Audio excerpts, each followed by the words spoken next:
Procurement and Purchasing Management System. Nokiasoft Purchasing Management System, PCH, is designed as an integrated management system for optimizing and control of all procurement processes using information technology, IT, solutions. Noki PCH application is software solution built to effectively and efficiently manage all procurement processes of companies and organizations. The system manages all vendor and order-related data and to control all procurement process activities to enable project done with optimum results. For management overview, the system is facilitated with a dashboard display both on graphical and numbers presentation of various data related to procurement process and tracking every detail and status etc. Details report and analysis data in both graphical and numbers are also available for other functional modules, such as user transaction data, visitor data etc. Noki PCH Procurement Lifecycle Management application is designed to suite all procurement process related to companies or organizations that meets most of these requirements. The e-procurement capabilities of the Noki PCH for B2B solution portfolio provide a fully integrated, comprehensive solution for internet-based electronic procurement, enabling the company or organizations to streamline processes, reduce costs, spotlight spending patterns, and more effectively negotiate and collaborate with suppliers/vendors. Supporting the re-engineering of today's companies and organizations through improved processes and automated workflows, Noki PCH e-procurement system helps you find the new value and procure new efficiencies throughout the purchasing life cycle. Noki PCH is the solutions. Nokiasoft Procurement and Purchasing Management System, PCH, is designed as an integrated management system for optimizing and control of all procurement processes using information technology, IT, solutions. PCH application is web-based software solution built to effectively and efficiently manage all procurement processes of companies and organizations. The system manages all vendors and order-related data and to control all procurement process activities to enable project done with optimum results. For management overview, the system is facilitated with a dashboard display both on graphical and numbers presentation of various data related to procurement process and tracking every detail and status etc. Details report and analysis data in both graphical and numbers are also available for other functional modules, such as user transaction data, visitor data etc. PCH Procurement Lifecycle Management application is designed to suite all procurement process related to companies or organizations that meets most of these requirements. The e-procurement capabilities of PCH for B2B solution portfolio provide a fully integrated, comprehensive solution for internet-based electronic procurement, enabling the company or organizations to streamline processes, reduce costs, spotlight spending patterns, and more effectively negotiate and collaborate with suppliers/vendors. Supporting the re-engineering of today's companies and organizations through improved processes and automated workflows, PCH e-procurement system helps you find the new value and procure new efficiencies throughout the purchasing life cycle. PCH is the solutions. Traditional systems are insufficient to handle these unprecedented challenges. Organizations need solutions that can eliminate the inefficiencies of traditional procurement processes, find new sources of value, and slash procurement expenses. Technology that integrates the entire procurement process into overall project plan and procurement management structure, providing transparency throughout all procurement processes, systems that take full advantage of the purchasing power of companies and organizations, meeting the challenges of increased competition and global markets. The choice for company and organization having high volume of procurement transaction is clear: the need for e-procurement capabilities that provides a comprehensive, end-to-end solution for both ad hoc and strategic procurement. The e-procurement capabilities of PCH support electronic buying and requisitioning and automate business transactions over the Internet. With PCH, you gain a strategic e-management framework along with a highly transparent, streamlined, and integrated purchasing process that can increase your procurement efficiencies, spotlight new sources of value, and enhance decision-making about suppliers, products, and contracts. High volume of procurement process and transaction at most of the companies or organizations is really as complicated process, and the management needs to track every step of these processes accurately. PCH focus on the development of quality and time to delivery software solution for procurement management, combined with an innovative core workflow framework using industry standard components such as Microsoft Windows Workflow as our middleware built around a web-based framework. Our off-the-shelf workflow solutions can be quickly configured and customized and implement workflow solutions that automate and speed up your business processes. We provide our customers with competitive advantage through quicker time to market and time savings through streamlined automated process. Traditional workflow solutions are expensive to deploy and cumbersome to manage. PCH provides web-based solution that helps you of the need to purchase hardware, upgrade environments, and install software. PCH have innovated and built a core web workflow framework that is highly configurable. We have implemented several workflow-based applications using our core platform and using agile development processes to map our customer requirements that are delivered on a hosted or software service model. We have over 20 years of experience in business process mapping for the entire industry's value chain that can manage complex business life cycles. Our order and procurement management solution provides the flexibility of workflow fulfillment, provisioning integrated with vendor-facing order management, all on the web 24/7 working time. PCH order management and procurement solutions have helped the companies and organization to provide dedicated branded order channels online to vendor, integrate fulfillment, provisioning capabilities through workflow process management. Provide transparency of the order provisioning process to all stakeholders and reduce disputes, control costs and optimize resources through multiple provisioning process requirements for each product type, enable the order processes with a web-enabled system. Provides all detailed information of vendor order data, monitoring of all progress details, provide online ordering channel when the system is connected via the internet. The module manage vendor data, vendor contact data and any related vendor document management system, and handles ordering process including request for quotation, RFQ, to vendor, vendor quotation, order to vendor, bid evaluation, quote negotiation, provisioning and acceptance, as well as invoice and payment tracking. When integrated with SMS gateway system, the system also provides function to deliver SMS message directly to the vendor contact data in line with all procurement process. Purchasing functional objective. Combining more than 20 years of IT experience with the boundless potential of the Internet, we understand how to modernize your procurement operations. It's the power of integrated solutions procuring new efficiencies throughout your organization. Powerful solutions that boost purchasing efficiency. The e-procurement capabilities in PCH provide the only complete and integrated solution with end-to-end support for all purchasing activities in B2B sector. The e-procurement functions in PCH significantly increase your purchasing efficiency by lowering costs, revealing new sources of value, and enabling you to meet the challenges of increased competition. You can procure both direct and indirect goods using the same e-procurement solution. Automated purchase order generation and mobile access to all data and applications is available through devices such as laptops. Key processes for e-procurement with PCH include: self-service procurement enables procurement staff using online procurement processing support and execution support of component planning for projects. Plan-driven procurement empowers the professional procurement, and it integrates with project planning and budgetary. Centralized contract management supports national and global purchasing activities, helping you manage strategic suppliers across geographic entities, such as counties or cities, or organizational strata, such as departments or groups. You can use bidding and reverse auctions to drive down costs on commodity items. Purchasing analytics provides extensive reporting capabilities to allow purchasers and managers to perform both operational and strategic analyses.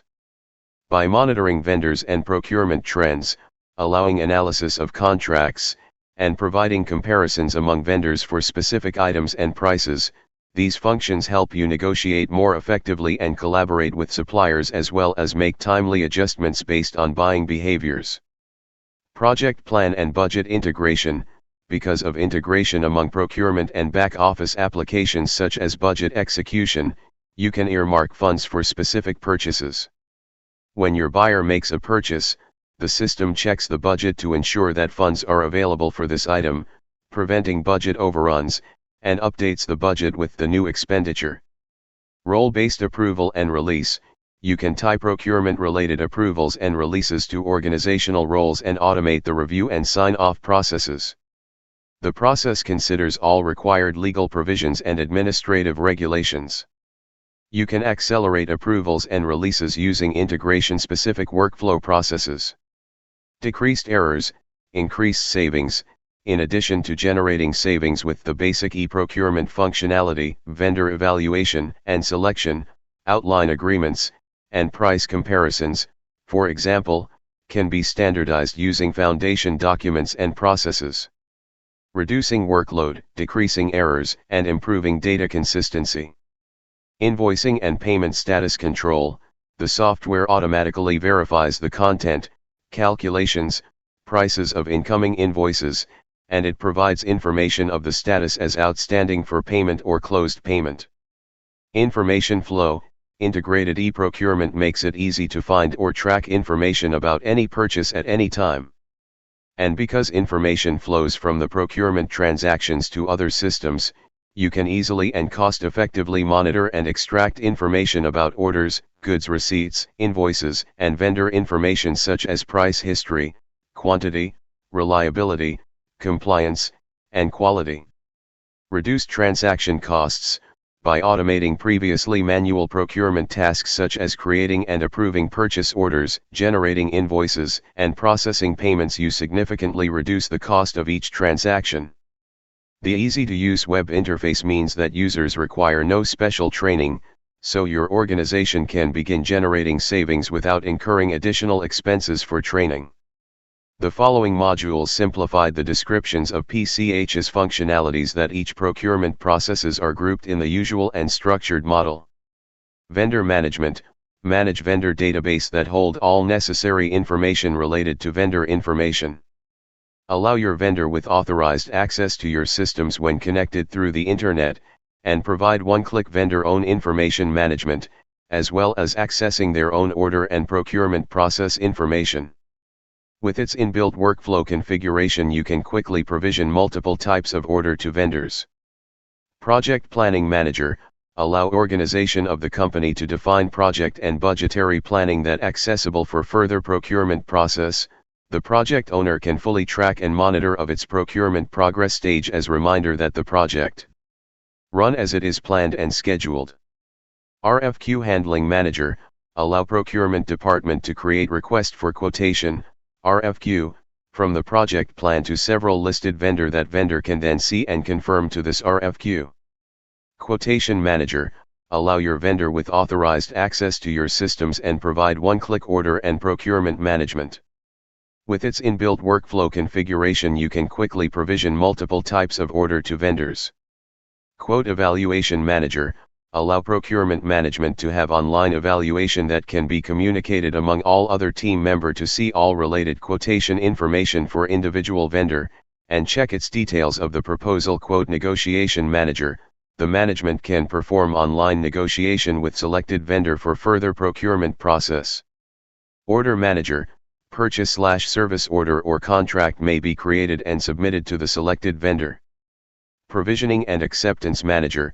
Provides online notification and document of provisioning and acceptance. Vendor Invoice Handling. Controls of all incoming invoice from vendor for each project completion and acceptance. Vendor Payment Handling. Provides information and control of outstanding and closed payment status of incoming and confirmed invoices. Messaging Communication. Provides users with the Office messaging function to deliver memo message, files, and photos between users, which is secured because it is stored in own server storage only, not like email message. The messaging also manage SMS messaging through SMS message server, so that the user, sales, and marketing, as well as procurement staff and other related persons in the organization can deliver an urgent and important message through SMS. PCH can optionally support these possibilities when integrated with the SMS message server. System Administrator provides function for user management access properties. Each user may be assigned level of authorities using the application, and the system administrator may display various reports of the user transaction logging. Executive Reporting Manager. The Executive Reporting Manager helps the each level management to measure, monitor, and compare the actual performance of business with preset goals through regular information reports, at the various levels of customer ordering, scheduling, and manufacturing stages. It helps in ensuring better operations, thereby helping the business remain fit in a competitive environment. Reporting Manager is built in PCH's proprietary web-based. Users can select data columns, order data, and export data to Microsoft Excel. User can save reports, share reports. Purchasing and Supply Chain Management. As the CSX story illustrates, the development of progressive purchasing approaches and strategies can help a company maintain or improve its competitive position. In reality, it is only recently that managers would even place the words progressive and purchasing in the same sentence. Not so long ago, the life of a purchasing professional was comfortable and predictable. When someone required something, a buyer sent a request to suppliers for competitive bids, awarded short-term contracts based on price, enjoyed a free lunch or ball game with salespeople, and figured out how to meet not too demanding performance measures. Although the buying position did not carry much prestige, it was a good way to earn a pension. This model worked relatively well until new competitors from around the world showed there was a better way to manage purchasing and the supply base. New and better methods helped these competitors achieve dramatic reductions in cost, exponential improvements in quality, and unheard of reductions in the time it takes to develop new products. This new model featured closer relationships with important suppliers, performing due diligence on suppliers before awarding long-term contracts, conducting worldwide internet searches for the best sources of supply, and participating with suppliers during product and process development. Furthermore, executive managers began to require purchasing professionals to achieve demanding performance improvements. What really changed the purchaser's comfortable world, and ended the era of free lunches, was global competition. Borrowing a phrase from Thomas Friedman, the world is flat and competition is now 24/7, anywhere and anytime. As is illustrated in the CSX story, global sourcing is a requirement and no longer a luxury for most firms. This chapter introduces the reader to the changing world of purchasing and supply chain management. It is a world that has changed more during the last 15 years than the previous 150 years combined. The first section of this chapter describes the new competitive environment where we now operate, an environment that affects every major industry. We next present the reasons why purchasing has taken on increased importance.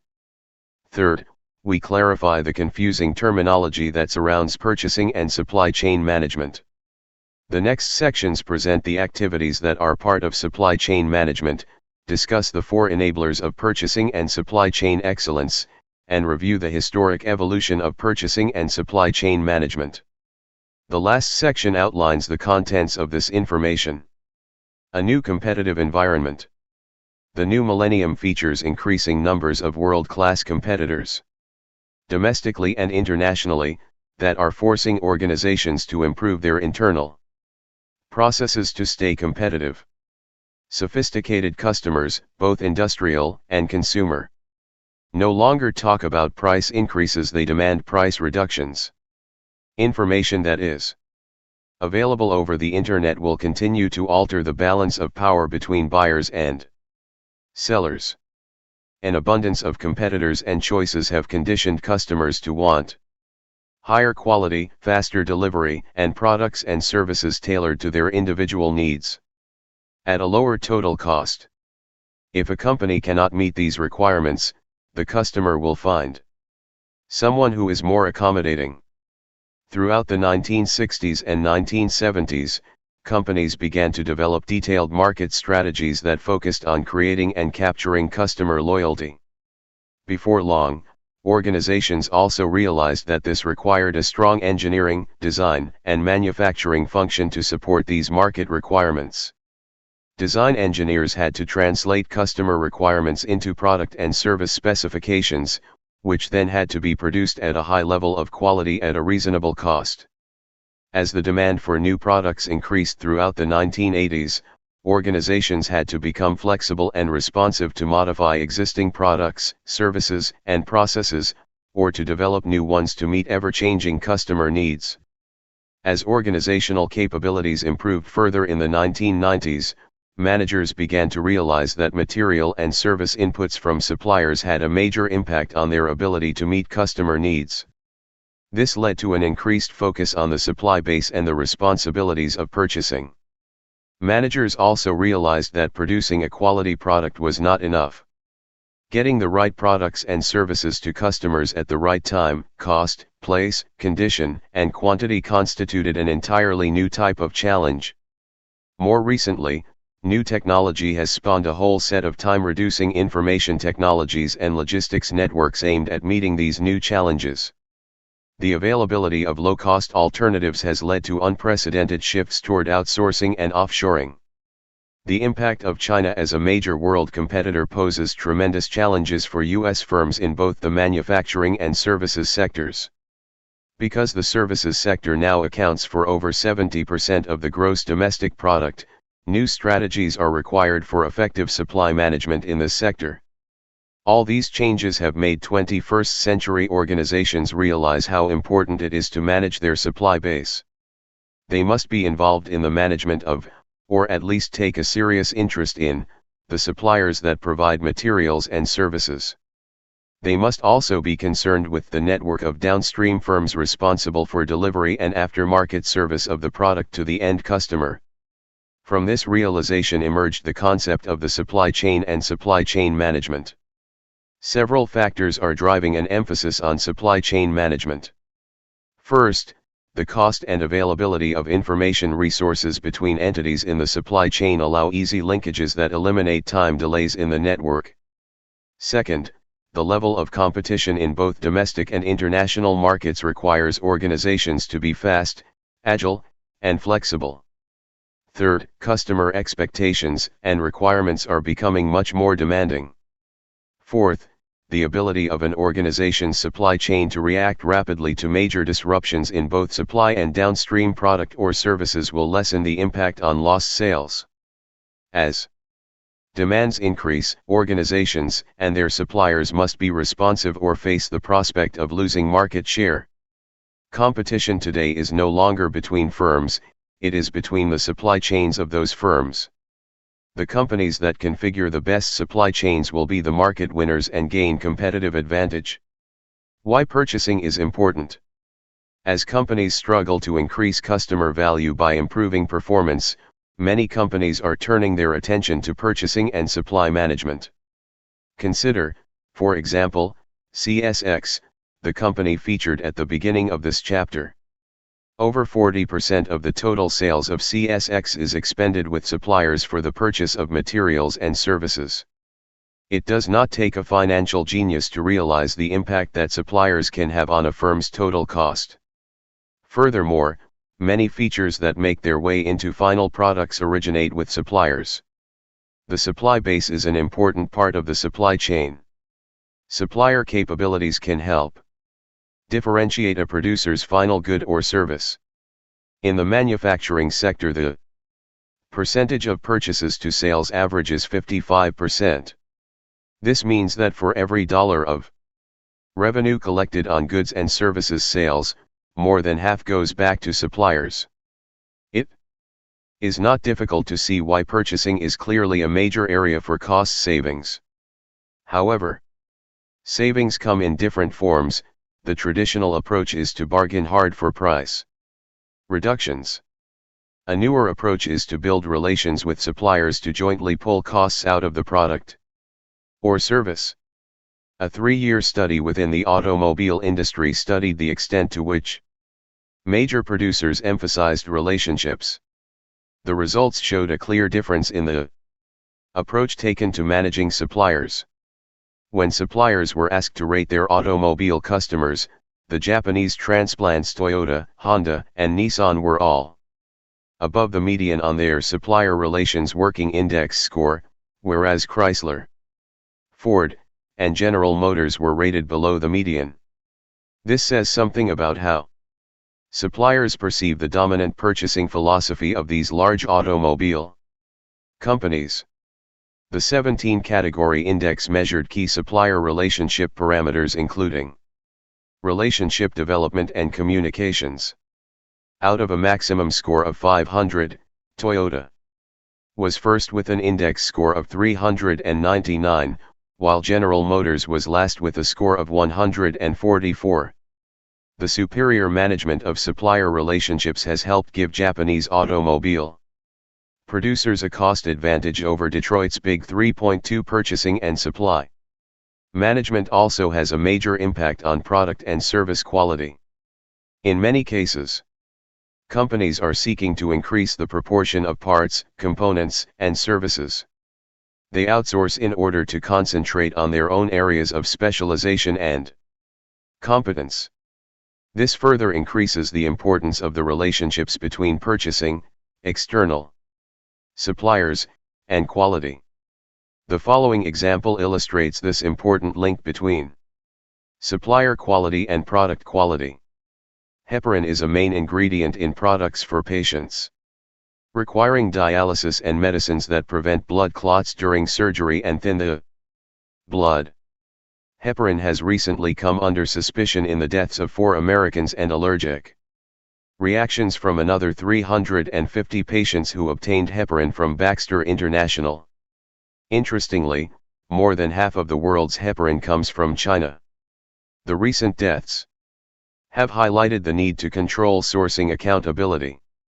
One of the key ingredients in the process of making heparin is pulp extracted from pig intestines, which is then heated in large vats. This key ingredient is widely sourced in small, poorly regulated Chinese factories. For example, one Chinese firm, Yuan Intestine and Casing Factory, also manufactures sausage casings. Baxter buys its heparin from Scientific Protein. The president of Scientific Protein says it can't trace its supplies in China as well as it can in the United States. The example illustrates the importance of the supplier selection process and its role in the entire supply chain, from raw material to finished product. This example further illustrates how lapses in managing supplier quality can potentially tarnish a firm's reputation. 3. Purchasing, acting as the liaison between suppliers and engineers, can also help improve product and process designs. For example, companies that involve suppliers early, compared to companies that do not involve suppliers, achieve an average 20% reduction in materials cost, 20% improvement in material quality, and 20% reduction in product development time. Development teams that include suppliers as members also report they receive more improvement suggestions from suppliers than teams that do not involve suppliers. Thus, involving suppliers early in the design process is a way purchasing can begin to add new value and contribute to increasing their competitiveness.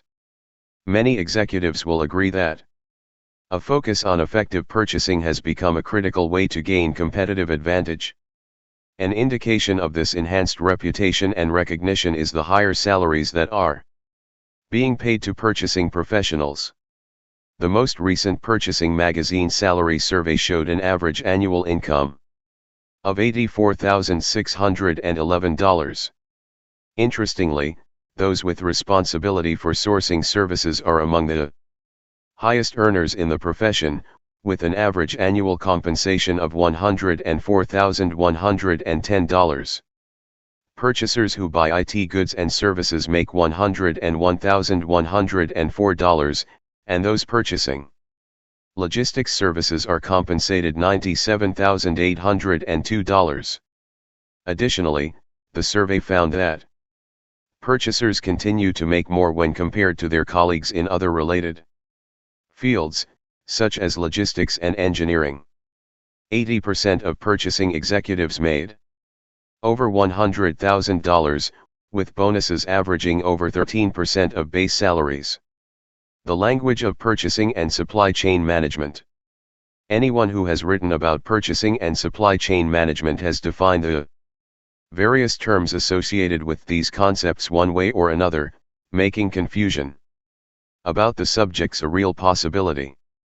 How, for example, is purchasing different from supply management? Are supply chains and value chains the same? What is supply chain management? What is an extended enterprise? It is essential to define various terms before proceeding with this book. Purchasing and supply management. We need to recognize the differences between purchasing and supply management. Purchasing is a functional group, i.e., a formal entity on the organizational chart, as well as a functional activity, i.e., buying goods and services. The purchasing group performs many activities to ensure it delivers maximum value to the organization. Examples include supplier identification and selection, buying, negotiation and contracting, supply market research, supplier measurement and improvement, and purchasing systems development. Purchasing has been referred to as doing the 5 rights, getting the right quality, in the right quantity, at the right time, for the right price, from the right source. In this text we will interchange the terms purchasing and procurement. Supply management is not just a new name for purchasing but a more inclusive concept. We feel supply management is a strategic approach to planning for and acquiring the organization's current and future needs through effectively managing the supply base, utilizing a process orientation in conjunction with cross-functional teams, CFTs, to achieve the organizational mission. Similar to our definition, the Institute for Supply Management defines supply management as the identification, acquisition, access, positioning, and management of resources and related capabilities an organization needs or potentially needs in the attainment of its strategic objectives. 5. Exhibit 1.1 depicts the key elements in our definition of supply management. Supply management requires pursuing strategic responsibilities, which are those activities that have a major impact on longer-term performance of the organization.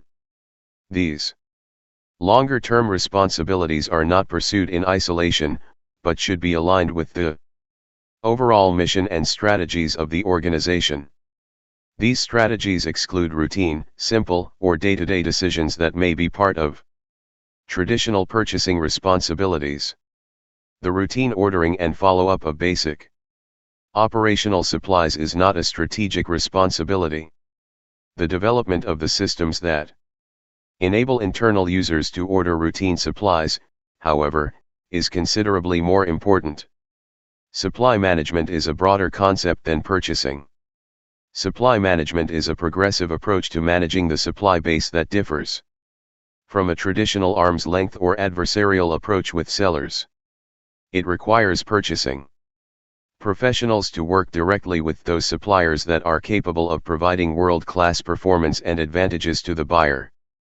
Think of supply management as a progressive and supercharged version of basic purchasing. Supply management often takes a process approach to obtaining required goods and services. We can describe supply management as the process of identifying, evaluating, selecting, managing, and developing suppliers to realize supply chain performance that is better than that of competitors. We will interchange the terms supply management and strategic sourcing throughout this book. Supply management is cross-functional, meaning it involves purchasing, engineering, supplier quality assurance, the supplier, and other related functions working together as one team, early on, to further mutual goals. 6. Instead of adversarial relationships, which characterize traditional purchasing, supply management features a long-term win-win relationship between a buying company and specially selected suppliers. Except for ownership, the supplier almost becomes an extension of the buying company. Supply management also involves concrete, on-site, and frequent help to suppliers in exchange for dramatic and continuous performance improvements, including steady price reductions. In short, supply management is a new way of operating, involving internal operations and external suppliers to achieve advances in cost management, product development, cycle times, and total quality control. Organizationally, leading and coordinating strategic supply management activities has largely become the responsibility of the functional group called purchasing. Practicing professionals often use the terms supply management and purchasing interchangeably. Through the above discussion, we have sought to clarify some of the differences while recognizing that good purchasing and supply management practices can have significant impact on the organization's overall performance. Supply chains and value chains. Over time, researchers and practitioners have developed dozens of definitions to describe supply chains and supply chain management. One group of researchers has indicated that defining supply chain management both as a philosophy and as a set of operational activities 7 creates confusion.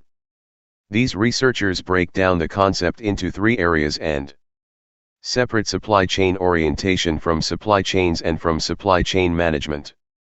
A supply chain orientation is a higher level recognition of the strategic value of managing operational activities and flows within and across a supply chain. A supply chain is a set of 3 or more organizations linked directly by one or more of the upstream or downstream flows of products, services, finances, and information from a source to a customer. Supply chain management, then, endorses a supply chain orientation and involves proactively managing the two-way movement and coordination of goods, services, information, and funds, i.e., the various flows, from raw material through end user. According to this definition, supply chain management requires the coordination of activities and flows that extend across boundaries. Organizations that endorse a supply chain orientation are likely to emphasize supply chain management. 8. Regardless of the definition or supply chain perspective used, we should recognize that supply chains are composed of interrelated activities that are internal and external to a firm. These activities are diverse in their scope, the participants who support them are often located across geographic boundaries and often come from diverse cultures. Although many activities are part of supply chain management, which a later section discusses, an improved perspective visualizes supply chains as composed of processes rather than discrete, often poorly aligned activities and tasks.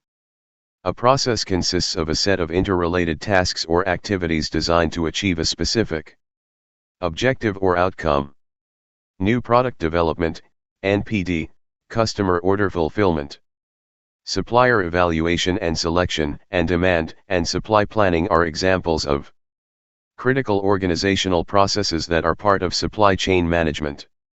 Recent product recalls of consumer products such as toys, peanut butter, and dog food have placed increasing emphasis on a new supply chain concept, the reverse supply chain. Its goal is to rapidly identify and return these tainted products back through the supply chain. Conceiving of supply chains as a series of systematic processes makes sense for a number of reasons. Almost by definition, processes usually move across functional boundaries, which aligns well with the supply management and supply chain orientation. Well-communicated processes also accelerate learning as participants become familiar with the defined process. Furthermore, formal supply chain processes can build in best practices and knowledge that enhance the likelihood of success. Perhaps most Importantly, organizations can document, measure, and improve their supply chain processes. A question that often arises, and one that has no definite answer, involves the difference between a value chain and a supply chain. Michael Porter, who first articulated the value chain concept in the 1980s, argues that a firm's value chain is composed of primary and support activities that can lead to competitive advantage when configured properly. Exhibit 1.2 presents a modified version of Porter's value chain model. This exhibit also defines some important supply chain related terms and places them in their proper context. One way to think about the difference between a value chain and supply chain is to conceptualize the supply chain as a subset of the value chain. All personnel within an organization are part of a value chain. The same is not true about supply chains. The primary activities, or the horizontal flow across Exhibit 1.2, represent the operational part of the value chain, or what some refer to as the supply chain. At an organizational level, the value chain is broader than the supply chain, because it includes all activities in the form of primary and support activities. Furthermore, the original value chain concept focused primarily on internal participants, whereas a supply chain, by definition, is both internally and externally focused.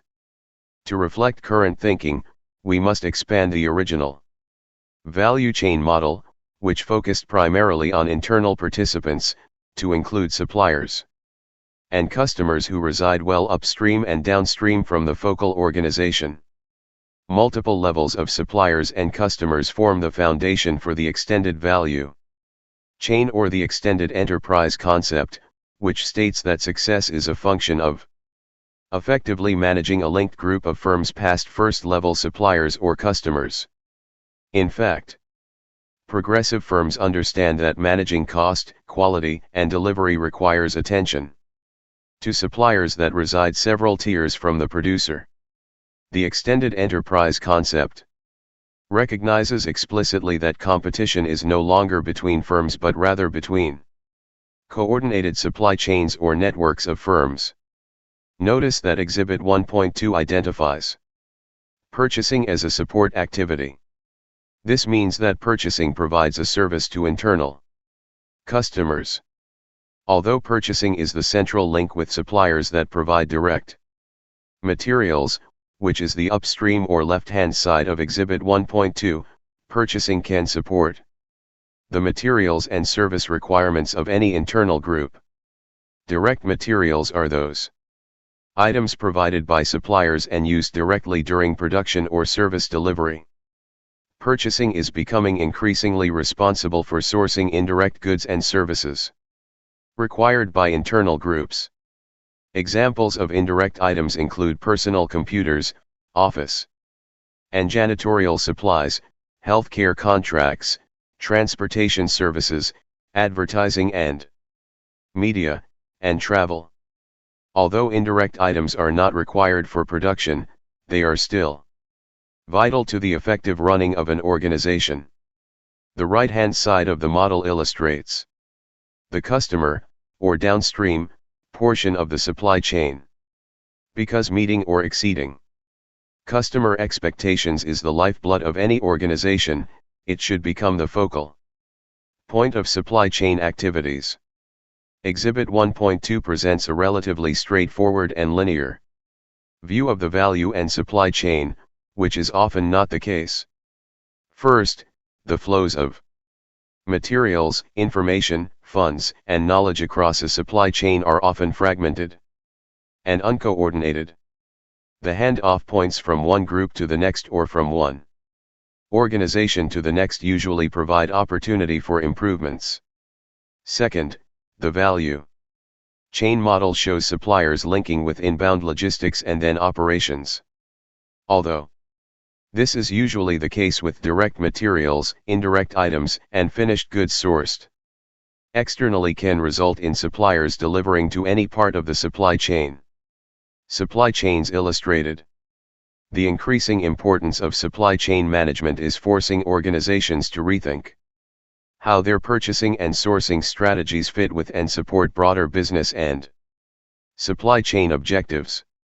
Supply chains involve multiple organizations as we move toward the raw material suppliers or downstream toward the ultimate customer. Simple supply chains pull materials directly from their origin, process them, package them, and ship them to consumers. A good example of a simple supply chain involves cereal producers. See Exhibit 1.3. A cereal company purchases the grain from a farmer and processes it into cereal. The cereal company also purchases the paperboard from a paper manufacturer, which purchased the trees to make the paper, and labels from a label manufacturer, which purchased semi-finished label stock to make the labels. The cereal is then packaged and sent to a distributor, which in turn ships the material to a grocer, who then sells it to an end customer. Even for a simple product such as cereal, the number of transactions and of material and information flows can be considerable. The supply chain for the cereal manufacturer features an extensive distribution network that is involved in getting the packaged cereal to the final customer. Within the downstream portion of the supply chain, logistics managers are responsible for the actual movement of materials between locations. One major part of logistics is transportation management, involving the selection and management of external carriers. Trucking companies, airlines, railroads, shipping companies, or the management of internal private fleets of carriers. Distribution management involves the management of packaging, storing, and handling of materials at receiving docks, warehouses, and retail outlets. For products such as automobiles, which feature multiple products, technologies, and processes, the supply chain becomes more complicated. The materials, planning, and logistics supply chain for an automotive company is shown in Exhibit 1.4 on P14, which illustrates the complexity of the chain, spanning from automotive dealers back through multiple levels or tiers of suppliers. The automotive company's supplier network includes the thousands of firms that provide items ranging from raw materials, such as steel and plastics, to complex assemblies and sub-assemblies, such as transmissions, brakes, and engines. Participants in a supply chain are willing to share such information only when there is trust between members. Thus, the management of relationships with other parties in the chain becomes paramount. Organizations are effectively forming new types of relationships, sometimes called partnerships or alliances, that require shared resources. For instance, organizations may provide dedicated capacity, specific information, technological capabilities, or even direct financial support to other members of their supply chain so that the entire chain can benefit. Achieving purchasing and supply chain benefits. When the pieces come together, can assuming a supply chain orientation with the right kinds of activities really produce the results envisioned by proponents? Consider the rebirth of Apple Computer, which had Business Week asking in 1997, "Is Apple mincemeat?" Apple made a great comeback through an impressive, steady stream of new and innovative products such as the iPod, iPod Nano, and iPhone. Apple has re-engineered itself from being considered mincemeat to now once again being the darling of Wall Street. Facilitating this turnaround was Apple's pursuit of an impressive array of purchasing and supply chain activities to manage product demand, inventory investment, channel distribution, and supply chain relationships. The company reduced its product line by almost half, forecasted sales weekly instead of monthly with daily adjustments to production, and relied on suppliers to manage inventory for standard parts and components. Apple also formalized a partnership with a supplier To build components close to Apple facilities with just-in-time, JIT, delivery, created a direct chip distribution network through the web, and simplified its finished goods distribution channel. Because of these activities, Apple now rivals, and sometimes exceeds, Dell Computer in terms of supply chain performance. Integrated supply chain management. Purchasing and supply chain management today reflects a growing emphasis concerning the importance of suppliers. Supplier relationships are shifting from an adversarial approach to a more cooperative approach with selected suppliers. The activities that the modern purchasing organization must put in place are quite different from just a few years ago. Supplier development, supplier design involvement, the use of full-service suppliers. Total cost supplier selection, long-term supplier relationships, strategic cost management. Enterprise-wide systems, enterprise resource planning or ERP, and integrated internet. Linkages and shared databases are now seen as ways to create new value within the supply chain. Purchasing behavior is shifting dramatically to support the performance requirements of the new era. It is possible to reach three conclusions about 21st century purchasing. First, the reshaping of purchasing's role in the emerging global economy is underway, in response to the challenges presented by worldwide competition and rapidly changing technology and customer expectations. Second, the overall importance of the purchasing function is increasing, particularly for firms that compete in industries characterized by worldwide competition and rapid change. Third, purchasing must continue to become more integrated with customer requirements, as well as with operations, logistics, human resources, finance and accounting, marketing, and information systems.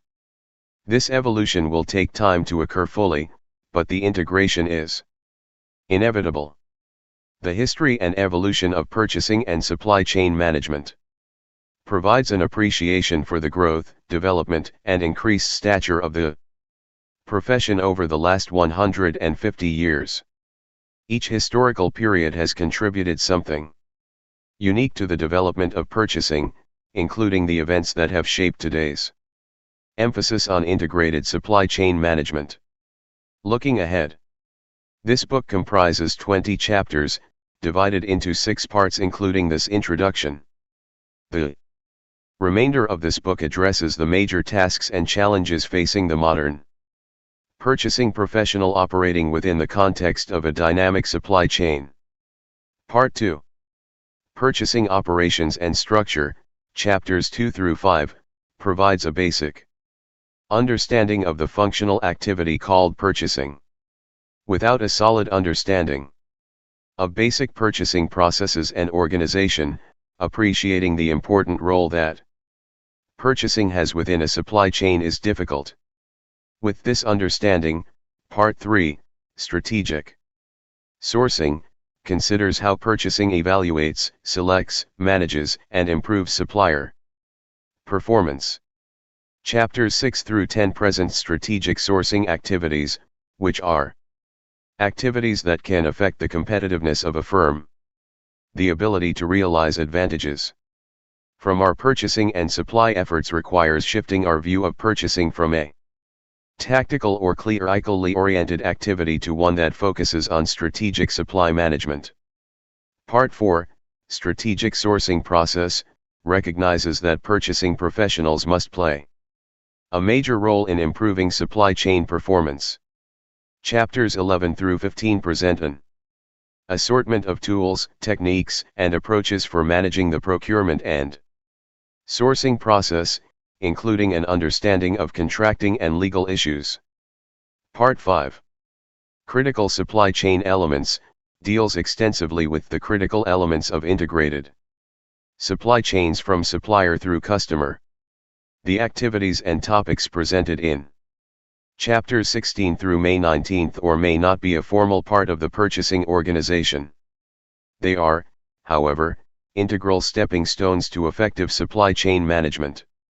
The last part, Future Directions, contains a single chapter that presents future directions identified during research and experience with many organizations.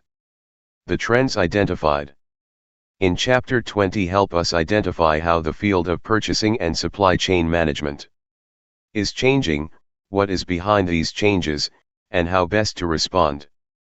As we move further into the 21st century, this section must change on a continuous basis to reflect the dynamic changes occurring in purchasing and supply chain management. Purchasing responsibilities. Functional groups carry out certain duties on behalf of the organization. We refer to this as a function's responsibility or span of control. Purchasing must have the legitimate authority to make decisions that fall within their span of control. Span of control is established through senior management policies and support. Although internal customers influence many important decisions, final authority for certain matters must ultimately be assigned to the purchasing department. This section details those decision areas that are rightfully part of purchasing's operating authority in most organizations. Further details on the factors that influence how senior management determines purchasing's span of control. Evaluate and select suppliers.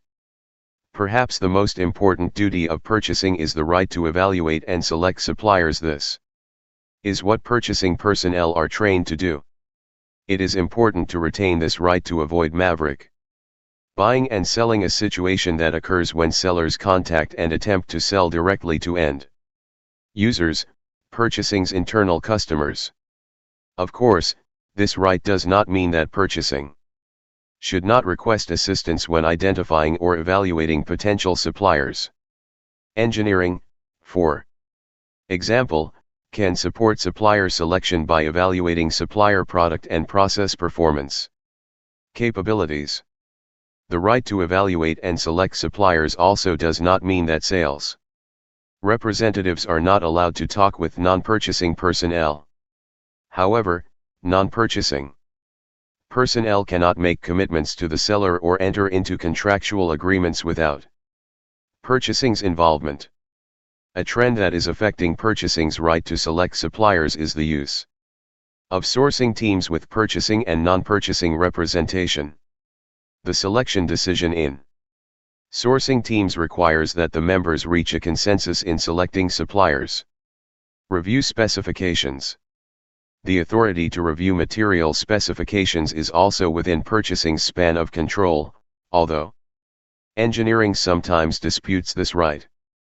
Purchasing personnel work hard to develop knowledge and expertise about a wide variety of materials, but must also make this knowledge work to an organization's benefit. The right to question allows purchasing to review specifications where required. For example, purchasing may question whether a lower cost material can still meet an engineer's stress tolerances. The right to question material specifications also helps avoid developing material specifications that only a user's favorite supplier can satisfy. A review of different requisitions may also reveal that different users actually require the same material. By combining purchase requirements, purchasing can often achieve a lower total cost. Act as the primary contact with suppliers. Purchasing departments historically have maintained a policy that suppliers have contact only with purchasing personnel. Although this makes sense from a control standpoint, some firms today are beginning to relax this policy. Today, we recognize that purchasing must act as the primary contact with suppliers, but that other functions should be able to interact directly with suppliers as needed. Involving multiple people enables the communication process between internal customers, purchasing, sales, and the supplier's internal functions to be more efficient and accurate. Although purchasing must retain the right to be the primary contact with suppliers, involving other people can improve the transfer of information and knowledge between buying and selling organizations. Determine the method of awarding purchase contract. An important area of control is that purchasing has the right to determine how to award purchase contracts. Will purchasing award a contract based on competitive bidding, negotiation, or a combination of the two approaches? If purchasing takes a competitive bidding approach, how many suppliers will it request to bid? Purchasing should also lead or coordinate negotiations with suppliers. Again, this does not mean that purchasing should not use personnel from other functions to support the negotiation process. It means that purchasing retains the right to control the overall process, act as an agent to commit an organization to a legal agreement, and negotiate a purchase price. E-procurement and the procure-to-pay process. In this section, we examine in detail the purchasing process, which includes all the steps that must be completed when someone within the organization requires some product, material, or service. As stated in the chapter introduction, purchasing is a process made up of all activities associated with identifying needs, locating and selecting suppliers, negotiating terms, and following up to ensure supplier performance. The purchasing process. This term includes all of the steps required, from the initial identification of requirements, to the procurement/purchasing of the item, through the receipt of the goods, and finally, to the payment of the supplier once the goods are received. There are two things to keep in mind as we describe the purchasing process. First, how much effort a company spends on these activities will differ greatly from one situation to the next. This section presents the purchasing process as a cycle consisting of 6 major stages. 1. Forecast and plan requirement. 2. Need clarification, requisition. 3. Supplier identification/selection. 4. Contract/purchase order generation. 5. Receipt of material or service and documents. 6. Settlement, payment, and measurement of performance. These stages may vary in different organizations, depending on whether purchasing is sourcing a new or a repetitively purchased item, and also whether there is a detailed approval process for purchases that exceed a specific dollar amount. New items require that purchasing spend much more time upfront evaluating potential sources. Repeat items usually have approved sources already available. Exhibit 2.1 illustrates a typical purchasing process used in many enterprises, with some typical contingency elements shown. The process flow shown in Exhibit 2.1 is often called the procure-to-pay process, as it documents all of the stages from the initiation of a need, through to the payment element. A document flow accompanies the movement of orders and material throughout the procure-to-pay process. Historically, preparing and managing the proper purchasing documents has been a time-consuming process. Most firms have streamlined the document flow process to reduce the paperwork and handling required for each purchase. The suite of tools used to achieve efficiency in purchasing transactions is broadly defined as e-procurement. Companies are using e-procurement tools to manage the flow of documents by 1. Automating the document generation process and 2. Electronically transmitting purchase documents to suppliers. The benefits of electronically generating and transmitting purchasing-related documents include the following. 1. A virtual elimination of paperwork and paperwork handling. 2. A reduction in the time between need recognition and the release and receipt of an order. 3. Improved communication both within the company and with suppliers. 4. A reduction in errors. 5. A reduction in overhead costs in the purchasing area. 6. A reduction in the time spent by purchasing personnel on processing purchase orders and invoices, and more time spent on strategic value-added purchasing activities. The electronic documents often used in the process are represented in Exhibit 2.1 by boxes, which we shall now discuss. Forecast and plan requirement. The purchasing cycle begins with the identification of a need, a requirement. In most cases, procurement personnel have an annual or biannual planning process, whereby they will review the spending pattern for the organization, through a spend analysis, discussed later in the chapter, and prepare a forecast of what will be purchased. In some cases, there may be a whole set of new requirements that have not been planned for, such as for new product introductions. In such cases, purchasing personnel meet with internal customers to discuss their needs for the coming year. In many firms today, purchasing is the primary vehicle for obtaining external inputs, products or services, from suppliers, so that means that purchasing personnel have to work with a large number of internal customers, which will often include marketing, operations, finance, information technology, and other internal customers. Through a structured dialogue, purchasing will understand and plan for what these customers will be buying and translate this into a forecast that is shared with suppliers. In the next chapter, we will discuss the sourcing process that takes place to identify which suppliers are to receive the business associated with fulfilling this need. A projected need may take the form of a component, raw material, subassembly, or even a completely finished item. In other cases, the need may be a service, such as the need to contract with an ad agency for a new marketing campaign, or a food service to provide lunches at the company cafeteria. Because purchasing is responsible for acquiring products and services for the entire organization, the information flows between the purchasing function and other areas of the organization can be extensive. Of course, not all needs can be forecasted ahead of time.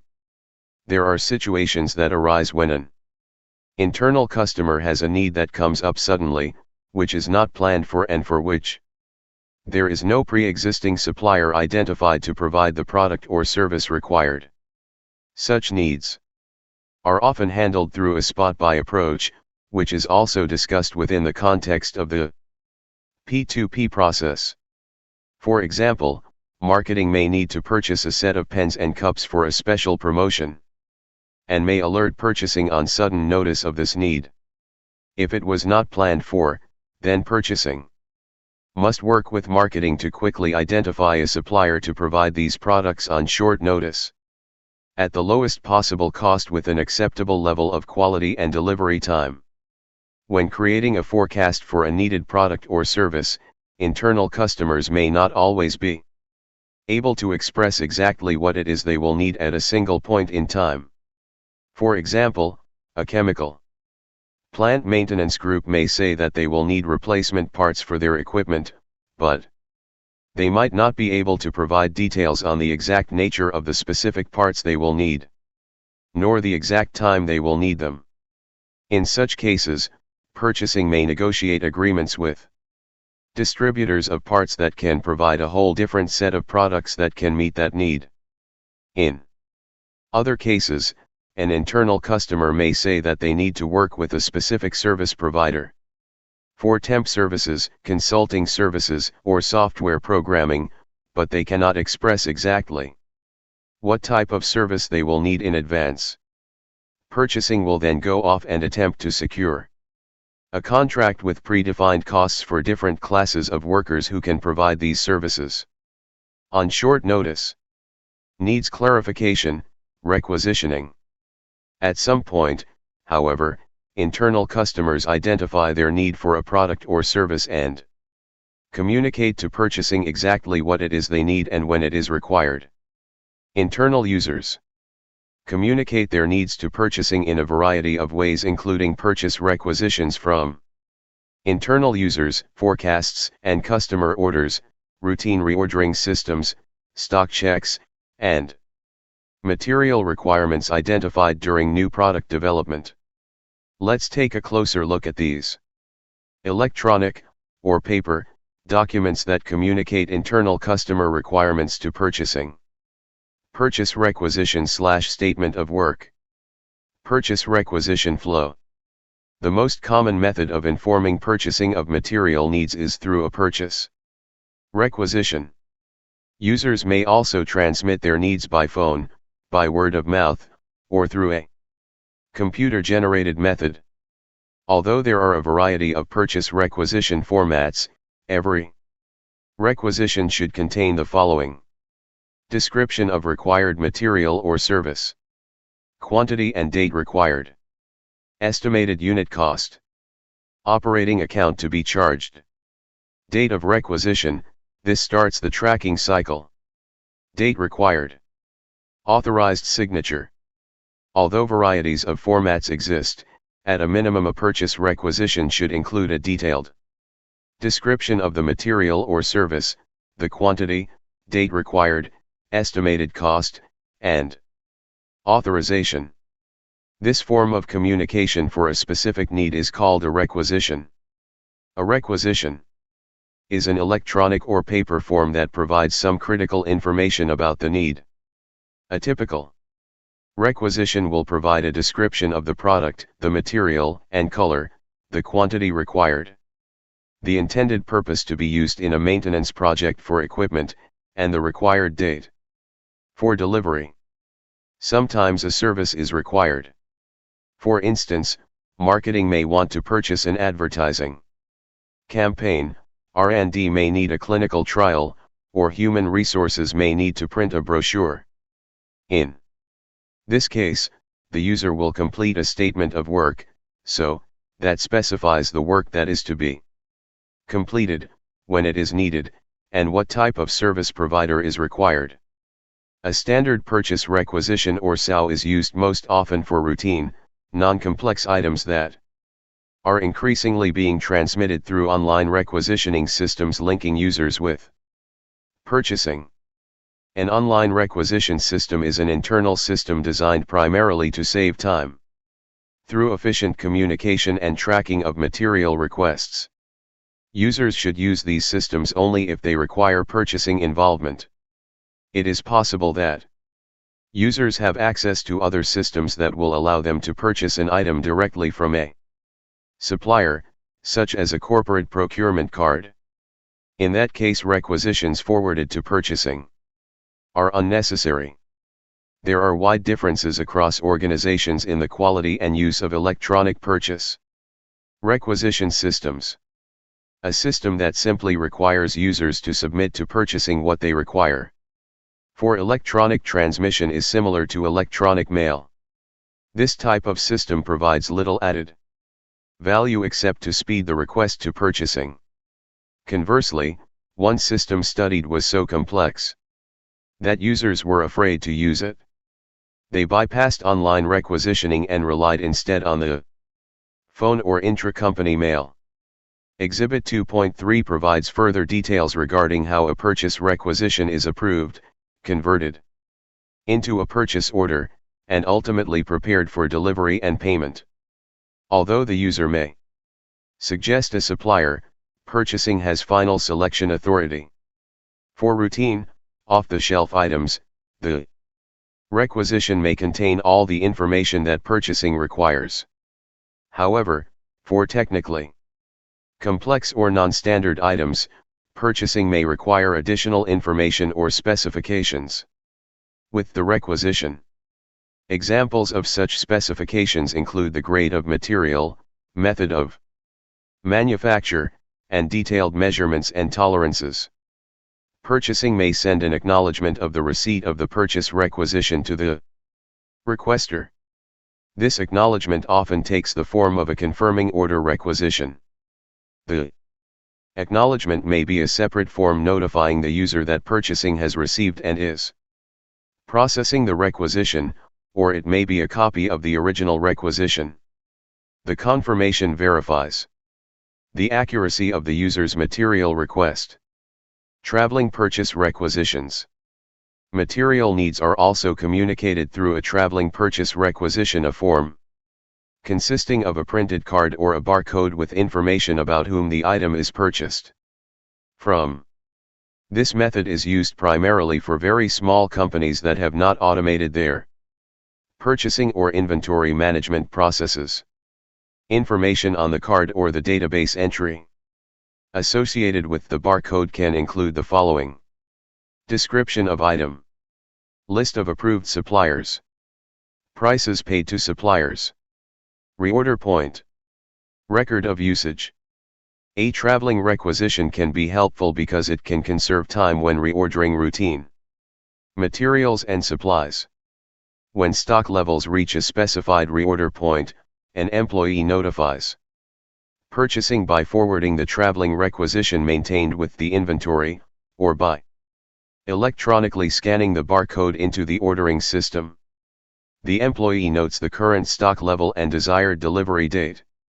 To eliminate the need to research information, the traveling requisition includes information required by a buyer to process an order. This system saves time because it provides information for the item on the card, or in the database, that otherwise would require research by a buyer. For example, the traveling requisition can include a list of approved suppliers, prices, a history of usage and ordering, and lead time information. Historical ordering information is noted directly on the record over a period of time. As inventory systems continue to become computerized, even at smaller companies, traveling requisitions are used less frequently. With an automated system, clerks simply enter the order requirement and the system generates a purchase requisition or automatically places an order. Forecasts and customer orders. Customer orders can trigger a need for material requirements, particularly when changes to existing products require new components. Customer orders can also signal the need to obtain existing materials. As companies increasingly customize products to meet the needs of individual customers, purchasing must be ready to support new material requirements. Market forecasts can also signal the need for material. An increasing product forecast, for example, may signal the need for additional or new material. If a supplier is already selected to provide that material, then an automated ordering system such as a material requirements planning (MRP) system may forward the material request to suppliers automatically. Reorder point system. A reorder point system is a widely used way to identify purchase needs. Such a system uses information regarding order quantity and demand forecasts unique to each item or part number maintained in inventory. Each item in a reorder point system, which is usually computerized, has a predetermined order point and order quantity. When inventory is depleted to a given level, the system notifies the materials control department or the buyer, in some organizations, to issue a request to a supplier for inventory replenishment. This signal might be a blinking light on a screen, a message sent to the materials control department's email address, or a computer report. Most reorder point systems are automated using predetermined ordering parameters, such as an economic order quantity, which considers inventory holding and ordering costs. Electronic systems, such as material requirements planning systems, can instantly calculate reorder point parameters. Most systems can also calculate the cost trade-offs between inventory holding costs, ordering costs, and forecast demand requirements. Reorder point systems are used for production and non-production items. An automated reorder point system efficiently identifies purchase requirements. This type of system can routinely provide visibility to current inventory levels and requirements of thousands of part numbers. The reorder point system is the most common method for transmitting routine material order requests today, particularly for companies that maintain spare part distribution centers. Stock checks. Stock checks, or cycle counts, involve the physical checking of inventory to verify that system records also called the record on hand, or RO, match actual on-hand inventory levels, also called the physical on-hand, PO, levels. If the physical inventory for an item is below the system amount, an adjustment to that part's record can trigger a reorder request for additional inventory. Why might physical inventory be less than what the computerized system indicates should be on hand? Placing material in an incorrect location, damage that is not properly recorded, theft, and short shipments from the supplier that receiving did not notice all can contribute to the PO being less than the RO. For example, at one major hardware retailer, missing inventory on the shelf may be located in another area of the store, or may simply be missing because of a problem with the incorrect item being entered into the system. Smaller firms that rely on standard, easy-to-obtain items often use stock checks to determine material ordering requirements. In this environment, the stock check consists of physically visiting a part location to determine if there is enough inventory to satisfy user requirements. No purchase reorder is necessary if there is enough inventory to cover expected requirements. Cross-functional new product development teams. When users contact purchasing with a specific need, we say that purchasing is operating in a reactive manner. When purchasing works directly with internal customers to anticipate future requirements, such as during new product development, purchasing is being proactive. What does it mean to anticipate a requirement? If purchasing is part of new product development teams, then the opportunity exists to see product designs at early stages of the process. Purchasing can begin to identify potential suppliers for expected requirements rather than reacting to an engineering requirement at a later date. Anticipating requirements can contribute to faster product development cycle times and better supplier evaluation and selection. As firms continue to be forced to reduce the time required to develop new products, cross-functional interaction will increasingly be the means through which organizations identify, and hopefully anticipate, material requirements in the purchasing process cycle. However the need is clarified, the point here is that a requisition document is completed by a requisitioner. A requisitioner is someone who is authorized by purchasing to complete the needs clarification process.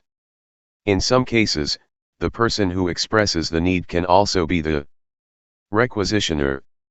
This occurs in cases where the supplier has already been qualified, and the individual who has the need can go to a supplier's online catalog, order the product or service directly, example through Amazon, and pay for the item using a company purchasing credit card.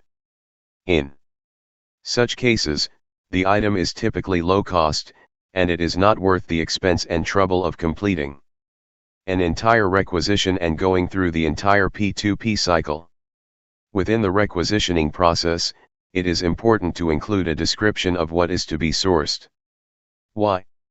If the time is not spent to describe the product or service, purchasing will have no idea of what to go out and purchase.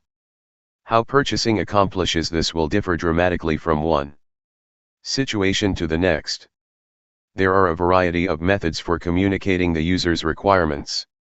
Description by market grade or industry standard might be the best choice for standard items, where the requirements are well understood and there is common agreement between supply chain partners about what certain terms mean. Description by brand is used when a product or service is proprietary, or when there is a perceived advantage to using a particular supplier's products or services. A builder of residential communities, for example, might tell the purchasing staff to purchase R21 insulation, an industry standard, for walls, and to buy finish-grade lumber, a market grade, for the trim and fireplace mantles. In addition, it might also specify brands. As you can see, brand names, market grades, and industry standards provide purchasing with an effective and accurate shortcut for relaying the Users' needs to potential suppliers. More detailed and expensive methods of description will be needed when the items or services to be purchased are more complex, when standards do not exist, or when the user's needs are harder to communicate. 3 common methods include description by specification, description by performance characteristics, and prototypes or samples. In some cases, an organization may need to provide very detailed descriptions of the characteristics of an item or service. We refer to such efforts as description by specification. Specifications can cover such characteristics as the materials used, the manufacturing or service steps required, and even the physical dimensions of the product. The assumption is that the supplier will know the best way to meet the customer's needs. Firms often develop prototypes or samples to share with their suppliers. Prototypes can provide critical information on the look or feel of a product or service. Such information is often difficult to convey in drawings or written descriptions. Note that prototypes or samples are not limited to physical products. An excellent example is a prototype information system that a company might share with potential software vendors. The prototype may include sample output screens and reports. Through the prototype, the company can give its software vendors a clearer idea of how the company expects its users to interact with the system. Supplier identification and selection. Once the need and the description of the need are identified, one of 2 things can happen. 1. The need is fulfilled by a supplier that has an existing contractual relationship with the buying company. 2. The need is fulfilled by a new supplier that is not currently qualified to provide products and services to the firm. In the first case, the P2P process moves quite smoothly. Through the need forecasting process, purchasing personnel have already identified which suppliers will be used to source the need, and they have already taken steps to evaluate and pre-qualify the supplier. Qualification is important, as the purchasing firm must ascertain that the supplier meets several criteria and evaluate whether it is qualified to do business and meet the needs of their internal customers in a satisfactory manner. This evaluation process is described in some detail in the next chapter. In the second case, where a supplier is not identified, or when the internal customer requests that the need be fulfilled by a specific supplier of their choosing, purchasing face a more difficult challenge. Because there is no existing contract with the supplier, they may balk at approving the need fulfillment from this supplier. When internal customers purchase directly from non-qualified suppliers and try to bypass purchasing in the process, this is known as maverick spending. That is, customers are acting as a maverick, in that they do not wish to use suppliers already deemed by purchasing as qualified to fulfill the need. Although some level of maverick spending is always going to occur in an organization, there are significant risks that can occur when it reaches high proportions. We will discuss some of these risks later in the chapter. Maverick spending is acceptable when there is little risk associated with the purchase. For example, if someone needs to purchase a box of copy paper, there is little risk when an internal customer goes to the local Staples store and purchases a box using the company procurement card. In fact, purchasing will often encourage them to do so, as this does not represent a productive use of their time in managing these types of expenses.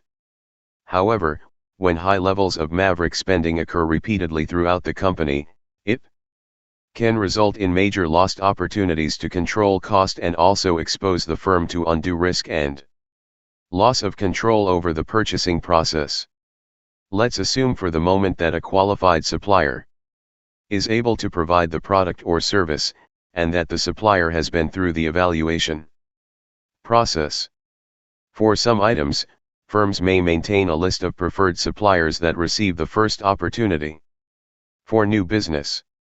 A preferred supplier has demonstrated its performance capabilities through previous purchase contracts and therefore receives preference during the supplier selection process. By maintaining a preferred supplier list, purchasing personnel can quickly identify suppliers with proven performance capabilities. In cases when there is not a preferred supplier available, purchasing must get involved in selecting a supplier to fulfill that need. Final supplier selection occurs once purchasing completes the activities required during the supplier evaluation process. Selecting suppliers is perhaps one of the most important activities performed by companies. Errors made during this part of the bidding or negotiating. Identifying potential suppliers is different from reaching a contract or agreement with suppliers. Competitive bidding and negotiation are two methods commonly used when selecting a supplier. Competitive bidding in private industry involves a request for bids from suppliers with whom the buyer is willing to do business. This process is typically initiated when the purchasing manager sends a request for quotation, RFQ, form to the supplier. The objective is to award business to the most qualified bidder. Purchasers often evaluate the bids based on price. If the lowest bidder does not receive the purchase contract, the buyer has an obligation to inform that supplier why it did not receive the contract. Competitive bidding is effective under certain conditions. Volume is high enough to justify this method of business. The specifications or requirements are clear to the seller.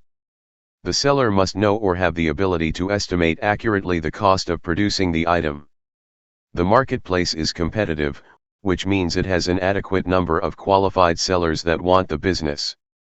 Buyers ask for bids only from technically qualified suppliers that want the contract, which in turn means they will price competitively.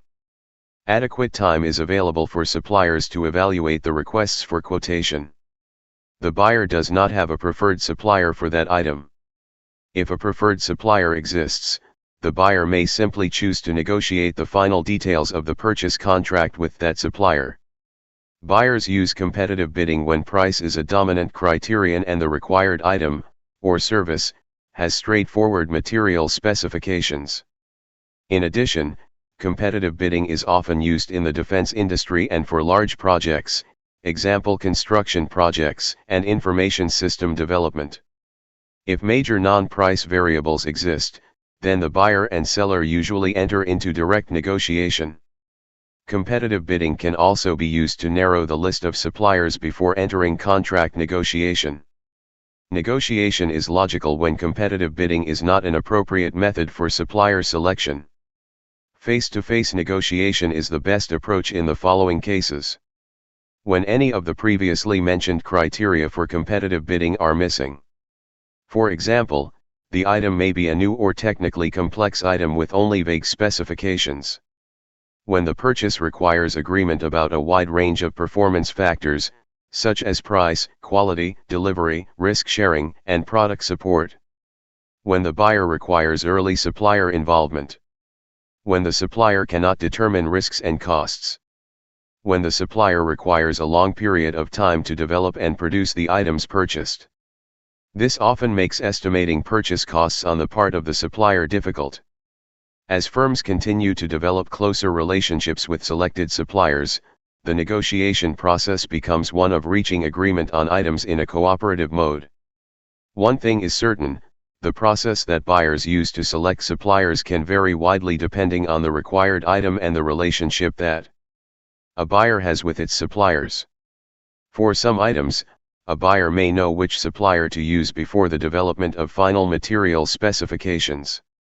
For standard items, the competitive bid process will remain an efficient method to purchase relatively straightforward requirements.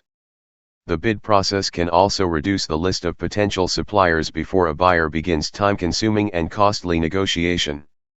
After bids have been received or the negotiation has taken place, the sourcing team will select a supplier and then move on to authorize the purchase through the purchase approval process. Request for quotation. If the requisition requests an item for a higher dollar amount with no existing supplier, then purchasing may obtain quotes or bids from potential suppliers. Purchasing forwards a request for quotation to suppliers inviting them to submit a bid for a purchase contract. The form provides space for the information that suppliers require to develop an accurate quotation, including the description of the item, quantity required, date needed, delivery location, and whether the buyer will consider substitute offers. Purchasing can also indicate the date by which it must receive the supplier's quotation. The supplier completes the form by providing name, contact person, unit cost, net amount, and any appropriate payment terms. The supplier then forwards the request for quotation to the buyer for comparison against other quotations. The normal practice is for a buyer to request at least 3 quotations. Purchasing evaluates the quotations and selects the supplier most qualified to provide the item. Specifications or blueprints. If the requested item is complex or requires an untested or new production process, purchasing can include additional information or attachments to assist the supplier. This might include detailed blueprints, samples, or technical drawings.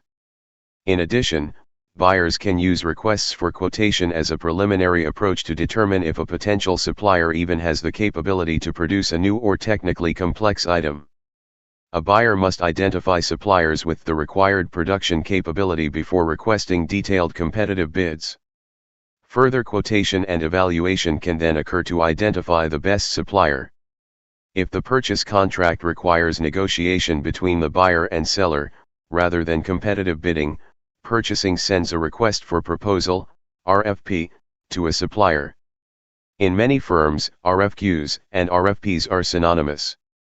However, in the latter case, the item's complexity requires that a number of issues besides price need to be included in the supplier's response. Evaluate suppliers. When the size of the purchase dictates that a detailed evaluation is required for a new purchase, supplier evaluation may be required. The potential evaluation of suppliers begins after determining that a purchase need exists, or is likely to exist, and the development of material specifications occurs. For routine or standard product requirements with established or selected suppliers, further supplier evaluation and selection is not necessary, and the approval process may be generated. However, potential sources for new items, especially those of a complex nature, require thorough investigation to be sure that purchasing evaluate only qualified suppliers. The source evaluation process requires the development of a list of potential suppliers. This list may be generated from a variety of sources, including market representatives, known suppliers, information databases, and trade journals. For some items, companies may maintain a list of preferred suppliers that receive the first opportunity for new business. A preferred supplier has demonstrated capability through past performance. Relying on a list of preferred suppliers can reduce the time and resources required for evaluating and selecting suppliers. Buyers use different performance criteria when evaluating potential suppliers. These criteria are likely to include a supplier's capabilities and past performance in product design, commitment to quality, management capability and commitment, technical ability, cost performance, delivery performance, and the ability to develop process and product technology. These factors are weighted in the supplier evaluation process. Final evaluation often requires visits to supplier plants and facilities. Because the resources to conduct such visits are limited, the purchaser must take great care in deciding which suppliers to visit. In recent years, firms have also begun to utilize an electronic competitive bidding tool called a reverse auction or an e-auction. These mechanisms work exactly like an auction, but in reverse. That is, the buyer identifies potential qualified suppliers to go online to a specific website at a designated time and bid to get the business. In such cases, the lowest bid will often occur as suppliers see what other suppliers are bidding for the business and, in an effort to win the contract, bid it lower. Although they are Somewhat ruthless, reverse auctions have been found to drive costs much lower when there is adequate competition in a market. Approval, contract, and purchase order preparation. After the supplier is selected or a requisition for a standard item is received, purchasing grant an approval to purchase the product or service. This is accomplished through several different approaches, depending on the type of system in place. Purchase order. The drafting of a purchase order, sometimes called a purchase agreement, takes place after supplier selection is complete. Purchasing must take great care when wording a purchase agreement because it is a legally binding document.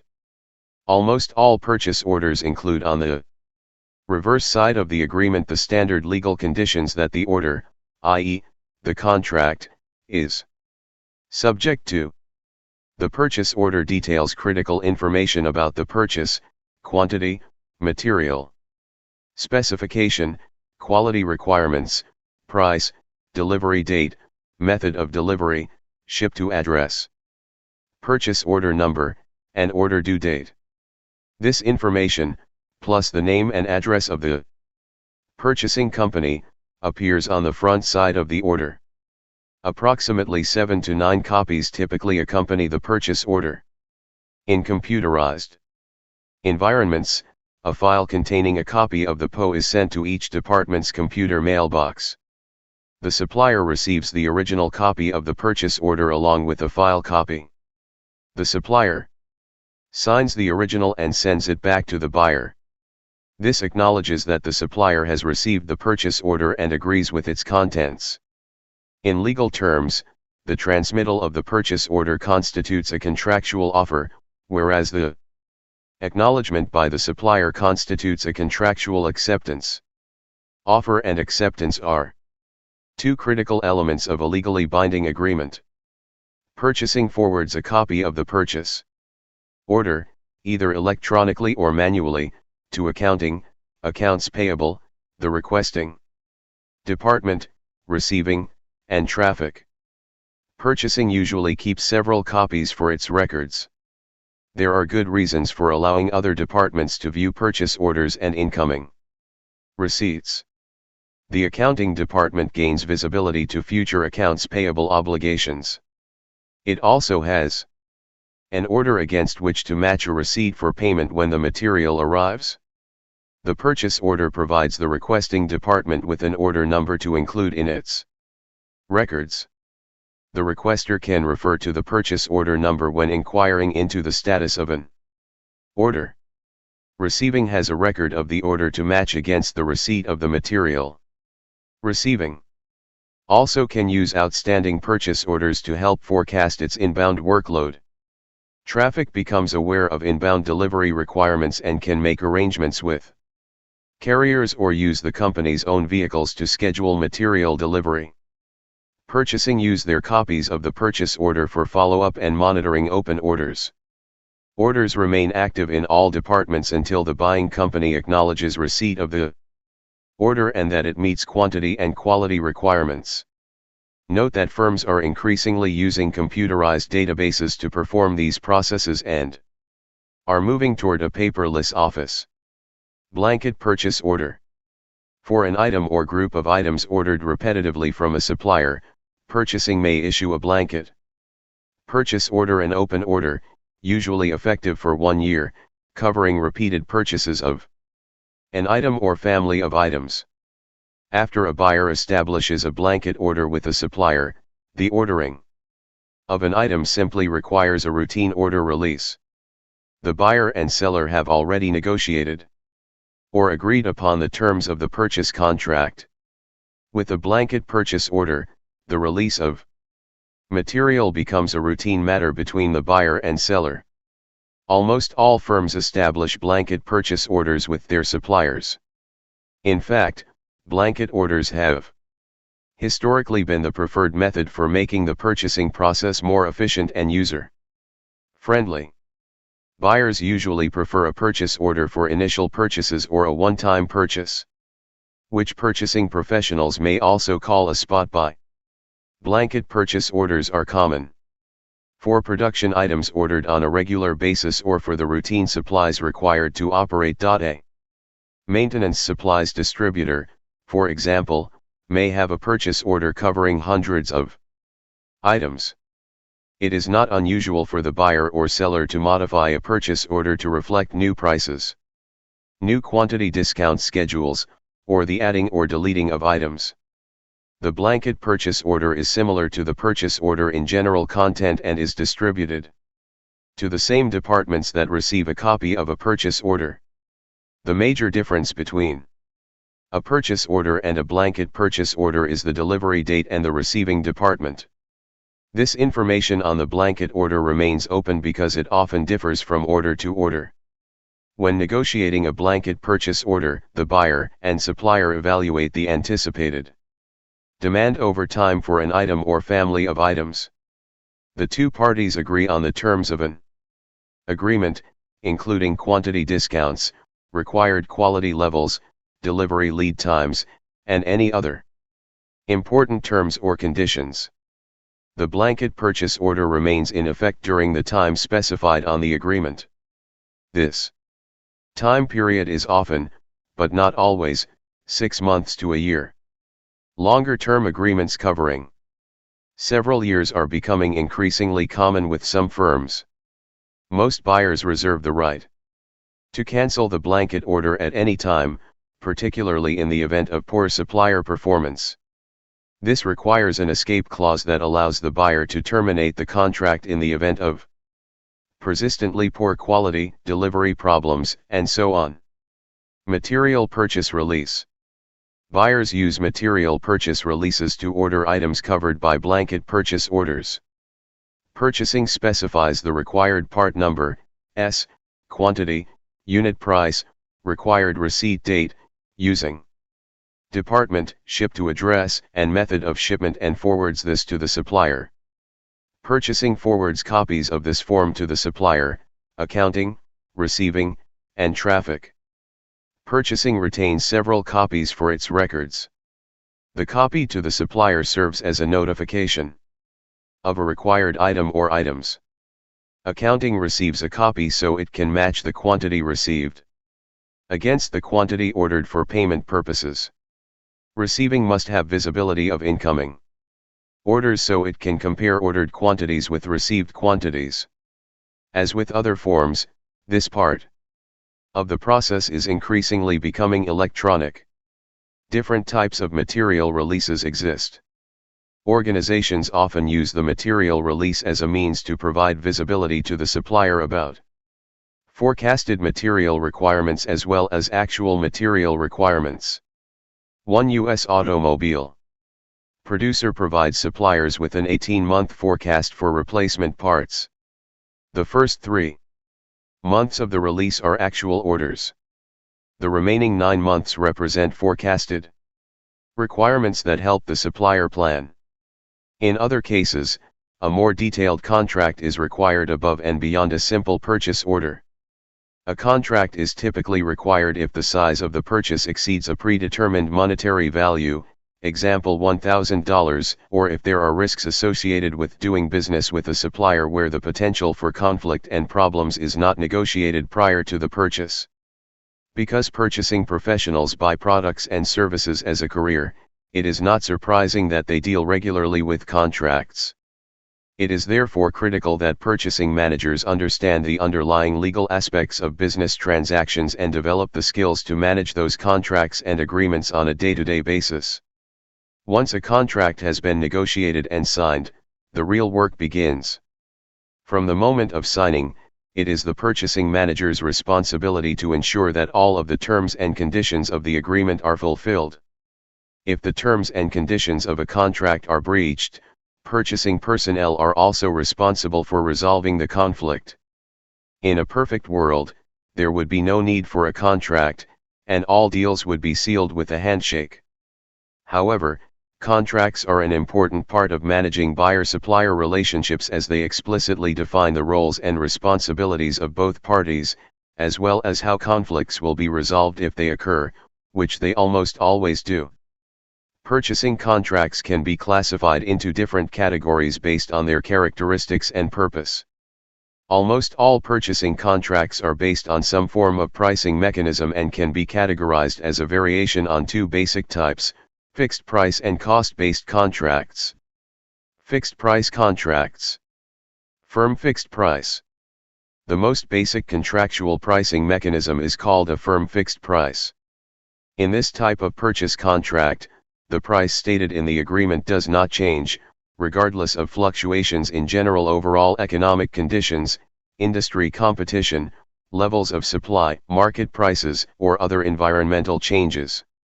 This contract price can be obtained through a number of pricing mechanisms: price quotations, supplier responses to the buying organization's requests for proposal, negotiations, and other methods. Fixed price contracts are the simplest and easiest for purchasing to manage because there is no need for extensive auditing or additional input from the purchasing side. If market prices for a purchased good or service rise above the stated contract price, the seller bears the brunt of the financial loss. However, if the market price falls below the stated contract price because of outside factors such as competition, changes in technology, or raw material prices, the purchaser assumes the risk or financial loss. If there is a high level of uncertainty from the supplying organization's point of view regarding its ability to make a reasonable profit under competitive fixed price conditions, then the supplier may add to its price to cover potential increases in component, raw material, or labor prices.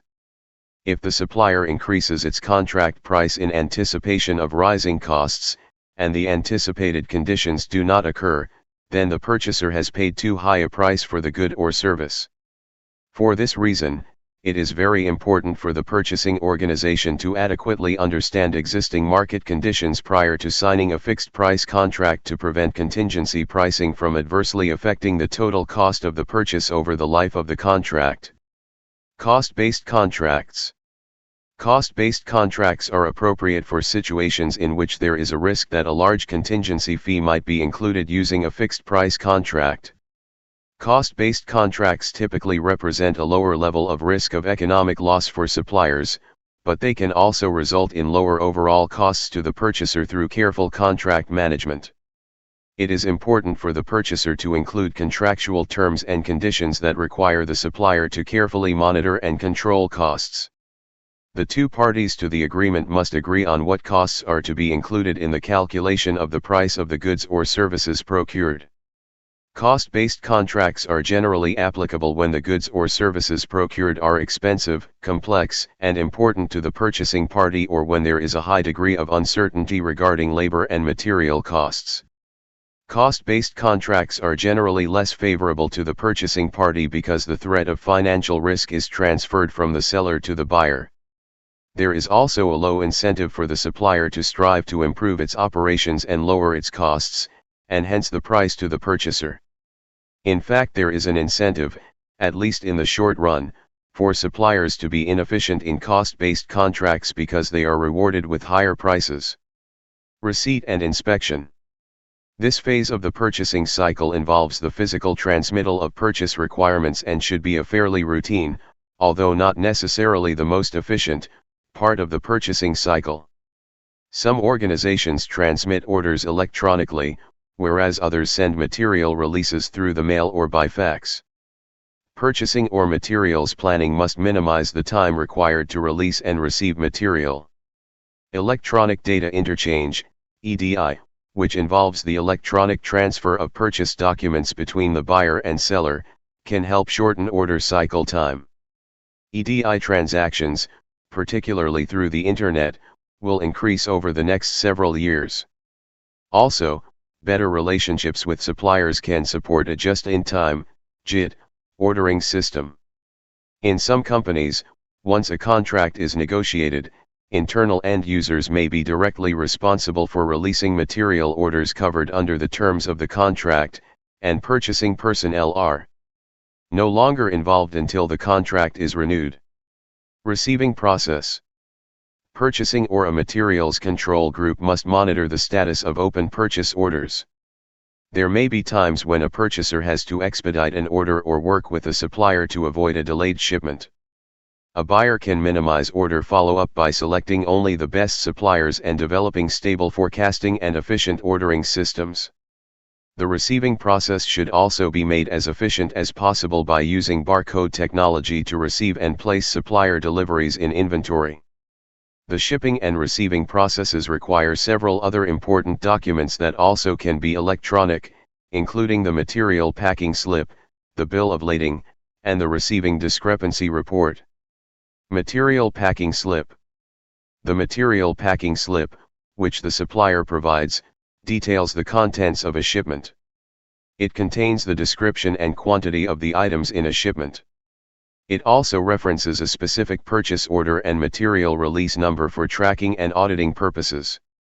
A packing slip is a critical document when receiving material at a buyer's facility.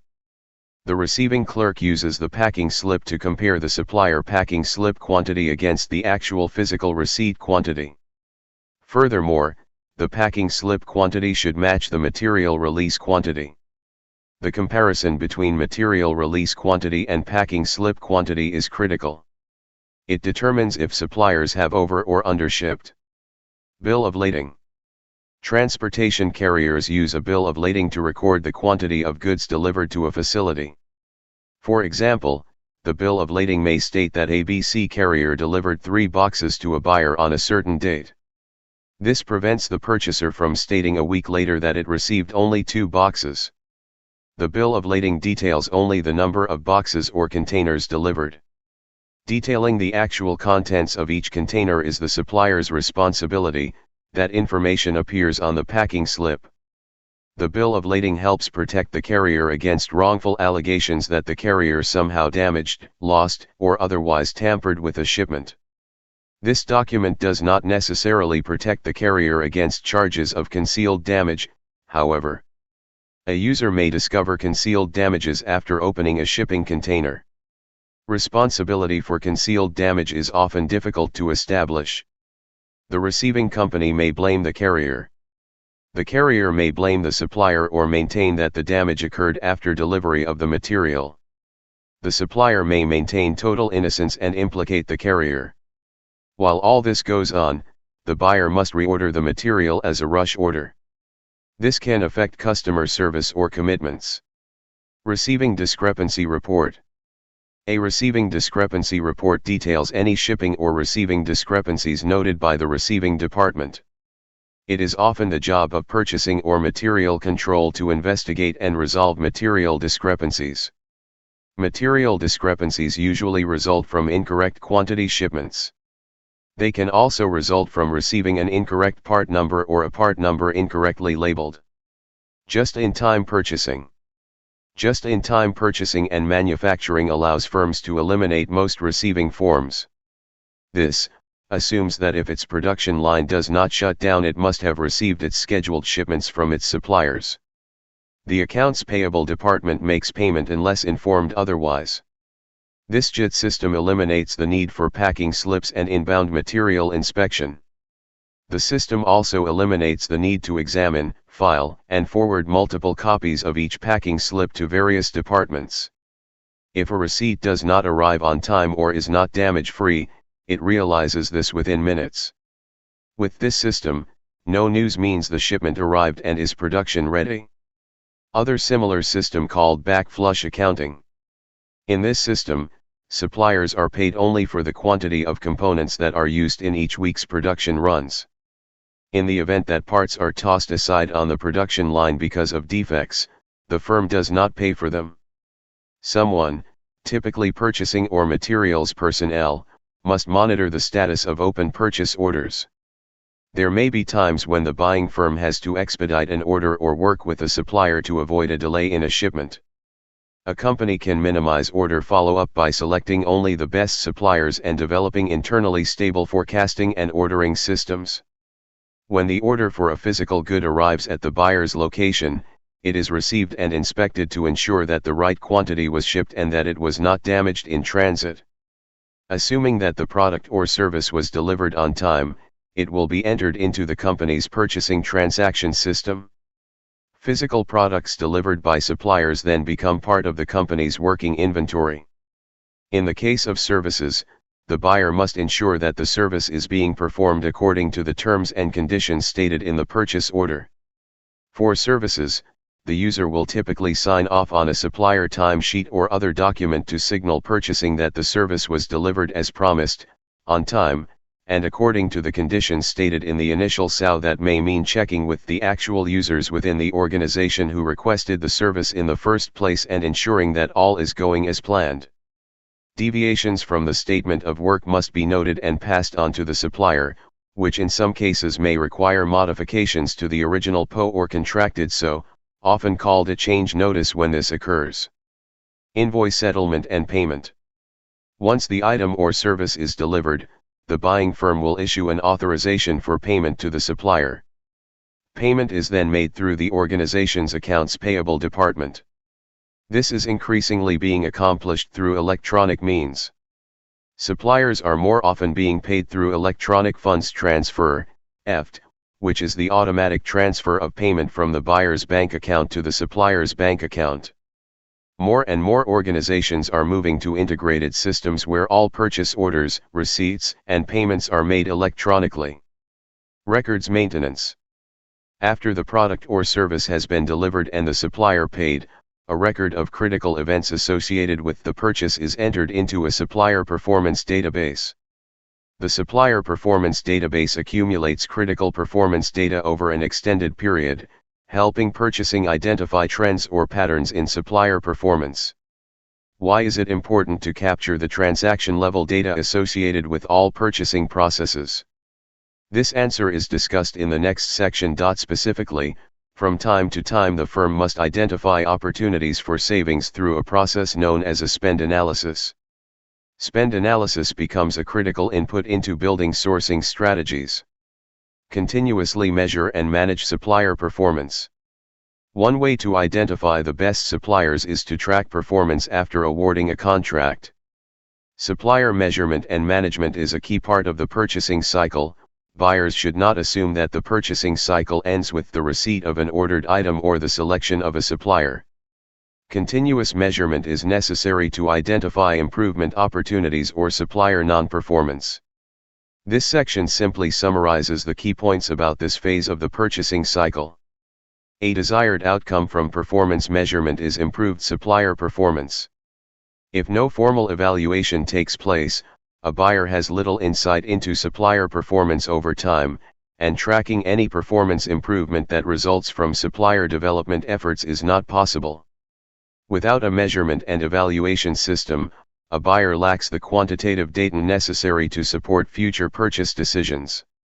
A major issue when evaluating supplier performance is the frequency of evaluation and feedback. For example, should a buyer receive a supplier quality performance report on a daily, weekly, monthly, or quarterly basis?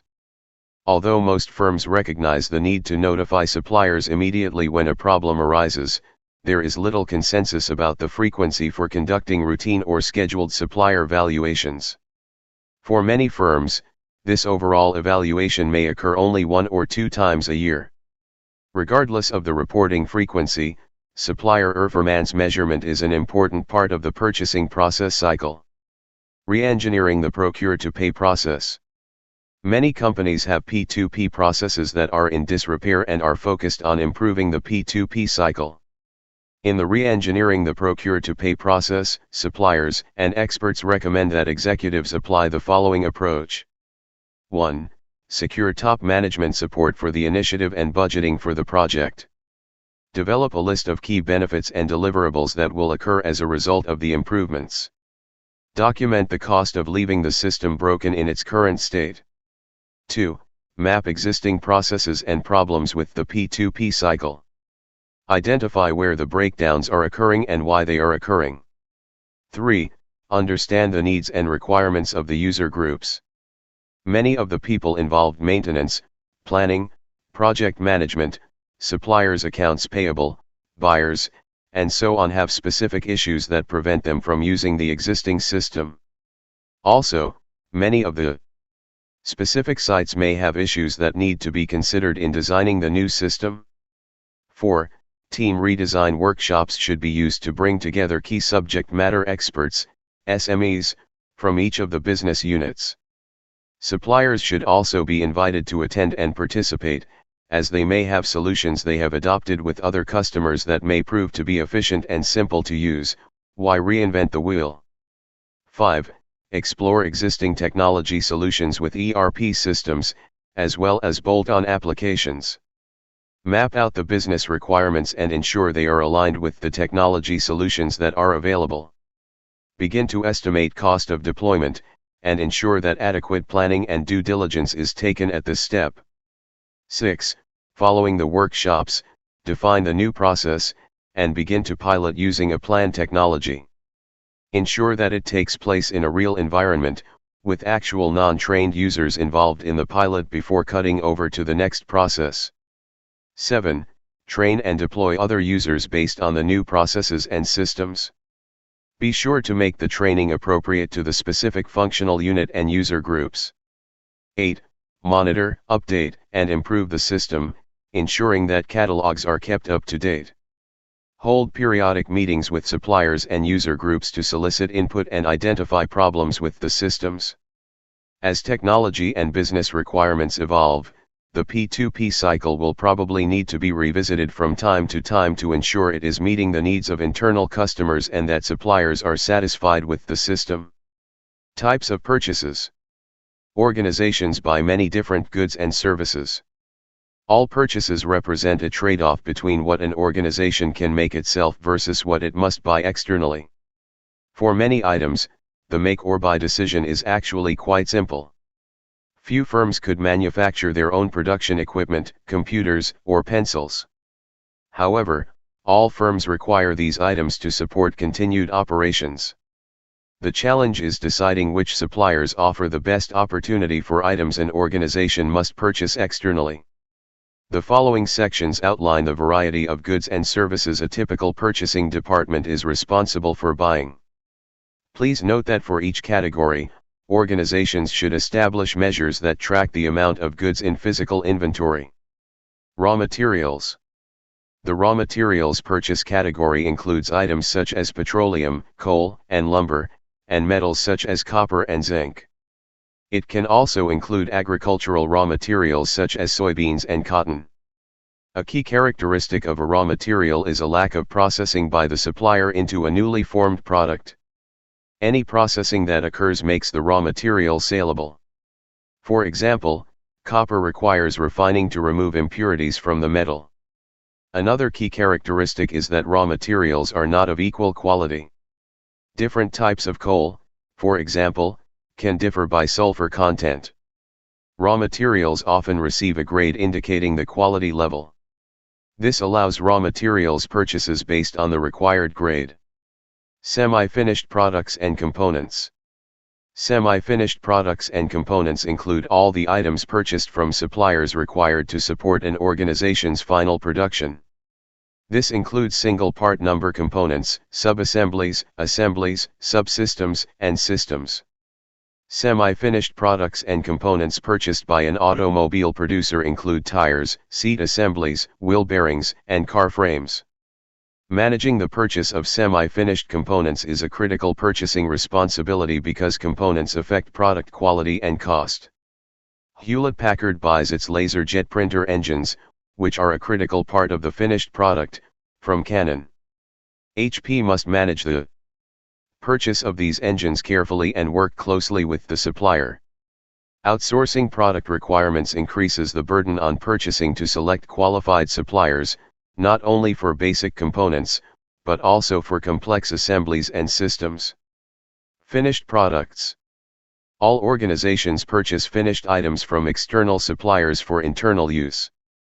This category also includes purchased items that require no major processing before resale to the end customers. An organization may market under its own brand name an item produced by another manufacturer. Why would a company purchase finished items for resale? Some companies have excellent design capability but have outsourced all production capability or capacity. The purchase of finished products also allows a company to offer a full range of products. Purchasing, or engineering, must work closely with the producer of a finished product to develop material specifications. Even though the buying company does not produce the final product, it must make sure the product meets the technical and quality specifications demanded by engineering and the end customer. Maintenance, repair, and operating items. Maintenance, repair, and operating, MRO, items include anything that does not go directly into an organization's product. However, these items are essential for running a business. This includes spare machine parts, office and computer supplies, and cleaning supplies. The way these items are typically dispersed throughout an organization makes monitoring MRO inventory difficult. The only way that most purchasing departments know when to order MRO inventory is when a user forwards a purchase requisition. Because all departments and locations use MRO items, a typical purchasing department can receive thousands of small volume purchase requisitions. Some purchasers refer to MRO items as nuisance items. Historically, most organizations have paid minimal attention to MRO items. Consequently, 1. They have not tracked their MRO inventory investment with the same concern with which they track production buying. 2. They have too many MRO suppliers, and 3. They commit a disproportionate amount of time to small orders. With the development of computerized inventory systems and the realization that MRO purchase dollar volume is often quite high, firms have begun to take an active interest in controlling MRO inventory. This allows purchasing to be free of the burden of tracking office supply requests. Instead, Staples provides a website listing all supplies with prices. Users can point and click on the items they need, and the supplier will deliver to the user's location the next business day. Production support items. Production support items include the materials required to pack and ship final products, such as pallets, boxes, master shipping containers, tape, bags, wrapping, inserts, and other packaging material. Production support items directly support an organization's production operation. This is a key distinction separating production support and MRO items. Services. All firms rely on external contractors for certain activities or services. An organization may hire a lawn care service to maintain the grounds around a facility or a heating and cooling specialist to handle repairs that the maintenance staff cannot perform. Other common services include machine repair, snow removal, data entry, consultants, and the management of cafeteria services. Like MRO items, the purchase of services occurs throughout an organization. Therefore, there has been a tendency to pay limited attention to them and to manage the service purchases at the facility or department level. As with any purchase category, careful and specialized attention can result in achieving the best service at the lowest total cost. More and more, companies are negotiating longer-term contracts with service providers just as they would with other high-value purchase categories. Capital equipment. Capital equipment purchasing involves buying assets intended for use over 1 year. There are several categories of capital equipment purchases. The first includes standard general equipment that involves no special design requirements. Examples include general-purpose material handling equipment, computer systems, and furniture. A second category includes capital equipment designed specifically to meet the requirements of the purchaser. Examples include specialized production machinery, new manufacturing plants, specialized machine tools, and power-generating equipment. The purchase of these latter items requires close technical involvement between the buyer and seller. Several features separate capital equipment purchases from other purchases. First, capital equipment purchases do not occur with regular frequency.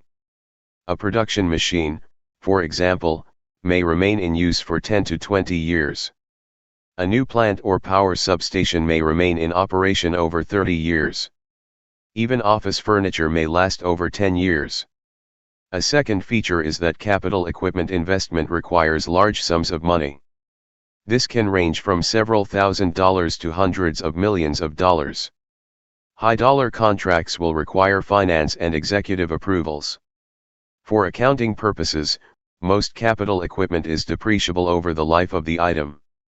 Finally, capital equipment purchasing is highly sensitive to general economic conditions. Buyers can rarely switch suppliers in the middle of a large-scale project or dispose of capital equipment after delivery because of dissatisfaction. Furthermore, the relationship between the buyer and supplier may last many years, so the buyer should also consider the supplier's ability to service the equipment. The consequences of selecting a poorly qualified supplier of capital equipment can last for many years. The reverse is also true. The benefit of selecting a highly qualified capital equipment provider can last many years. Transportation and third-party purchasing. Transportation is a specialized and important type of service buying. Few purchasing departments involved themselves with transportation issues. It was common for suppliers to arrange shipment to a purchaser and simply include the transportation cost as part of the purchase cost. Purchasing personnel have become involved with transportation buying and the management of inbound and outbound material flows. It is now common for purchasing personnel to evaluate and select logistics providers the same way they evaluate and select suppliers of production items. Buyers are also selecting suppliers that are capable of providing coordinated transportation and logistics services for an entire company, including warehousing, packaging, and even assembly. Because many carriers now provide service throughout the United States, a buyer can rely on fewer transportation carriers. The cost savings available from controlling and managing logistics are significant. Improving the purchasing process. Most companies spend too much time and too many resources managing the ordering of goods and service, particularly lower value items. Some purchasing departments spend 80% of their time managing 20% of their total purchase dollars. How can organizations create value through their purchasing process when they spend more time processing orders than what the orders are worth?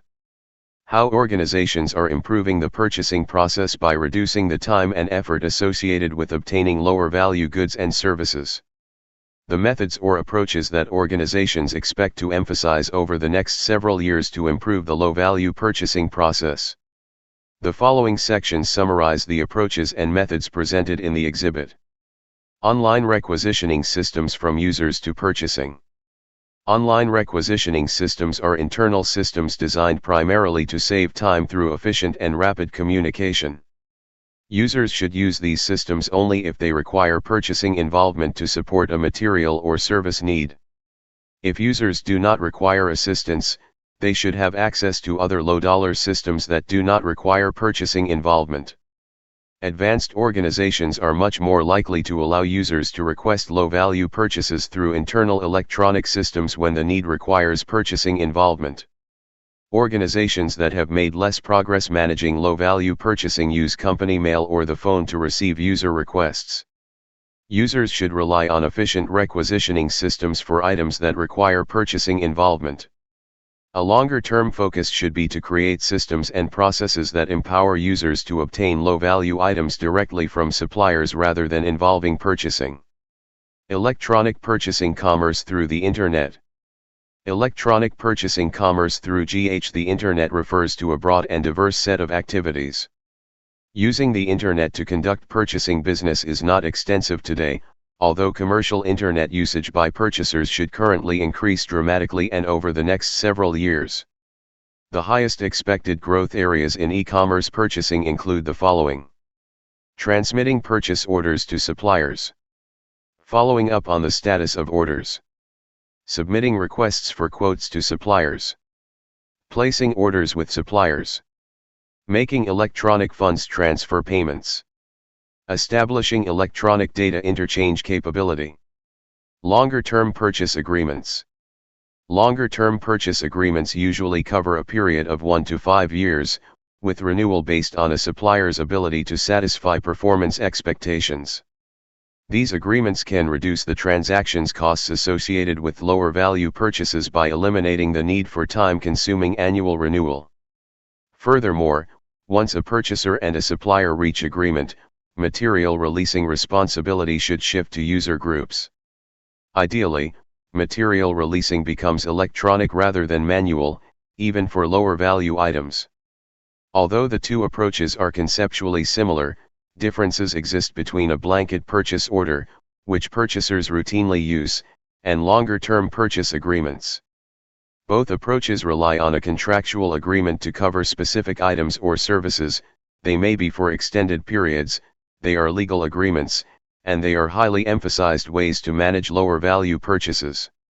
However, blanket purchase orders are typically used more often for lower-value items than for longer-term agreements. Longer-term agreements are usually more detailed in the contractual areas they address compared with blanket purchase orders. Online ordering systems to suppliers.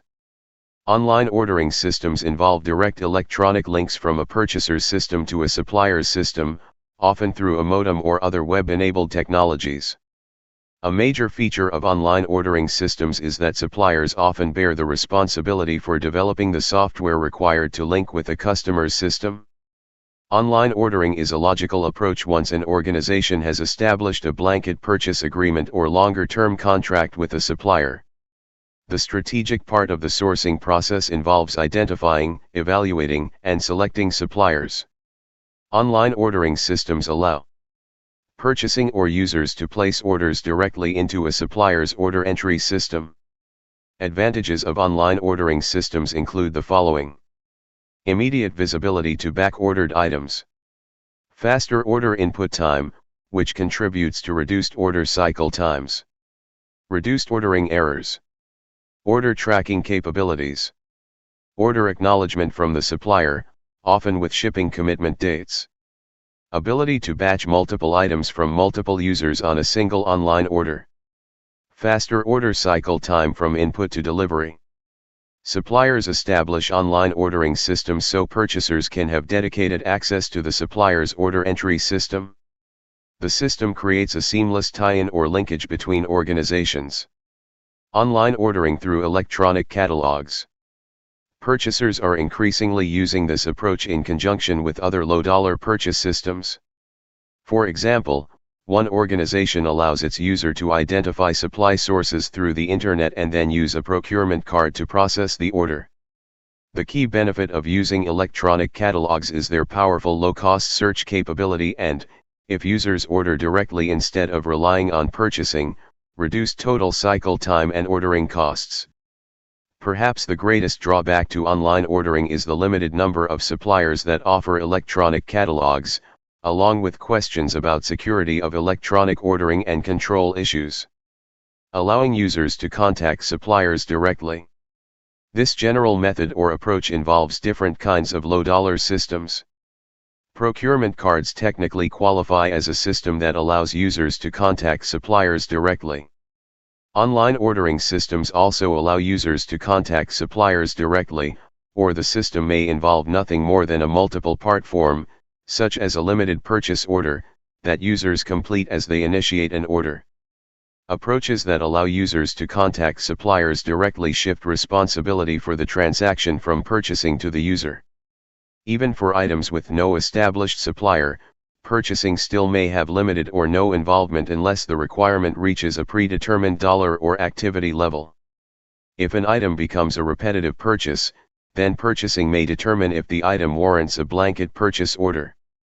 Blanket purchase orders usually allow users to contact suppliers directly when a need arises for material. Purchasing and Procurement Management System. Administrator. * User Properties. * User Logs. * App License. * Supplier Properties. * Supplier Logs. Master Data. * Corporate. * Vendor. * Items. * Item stock. * Chart of account. * Currency. * Taxes. * Cost center. * Numbering. * Unit of measure. * Korea. * Country. * City district. Transactions. * Purchase budget. * Purchase request. * Purchase RFQ to supplier. * Purchase quote from supplier. * Purchase nego. * Purchase order. * Purchase invoice. * Purchase payment. * Purchase delivery note. * Purchase return. Reports. Asterisk purchase budget. Asterisk purchase request. Asterisk purchase RFQ to sender. Asterisk purchase quote from vendor. Asterisk purchase nego. Asterisk purchase order. Asterisk purchase invoice. Asterisk purchase payment. Asterisk purchase delivery note. Asterisk purchase return. Messaging. Asterisk inbox. Asterisk outbox. Asterisk draft. Your account. Asterisk change password. Asterisk change photo. Asterisk change language. Asterisk log history. Nokiasoft web-based software as services system application. We offer web-based software as services, SaaS, for your business solution. Nokiasoft, the software engineering services, believes, practices of the software engineering principles and best practices. Our adopted process framework, and our conviction on quality based our own software development experience, enables us to deliver the best to our customers.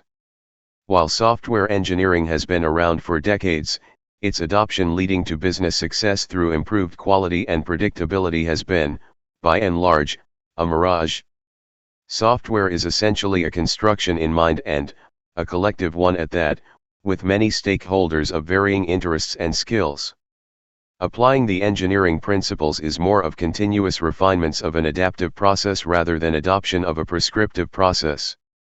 Nokiasoft, with its wealth of acquired knowledge and more than a decade of experience, has specialized in transitioning itself and its customers into sound software engineering practices without undue documentation and technology overheads.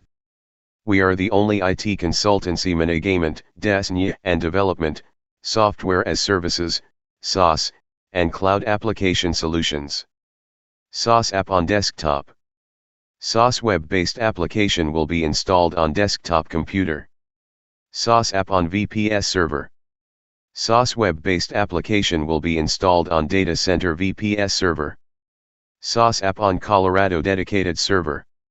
SaaS web-based application will be installed on data center Colorado dedicated server. SaaS app in-house server. SaaS web-based application will be installed on your in-house server. Professional business application service provider. Software as service, SaaS, provider.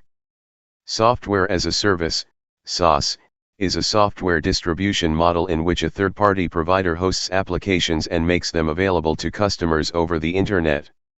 SaaS is one of three main categories of cloud computing, alongside infrastructure as a service, IaaS, and platform as a service, PaaS.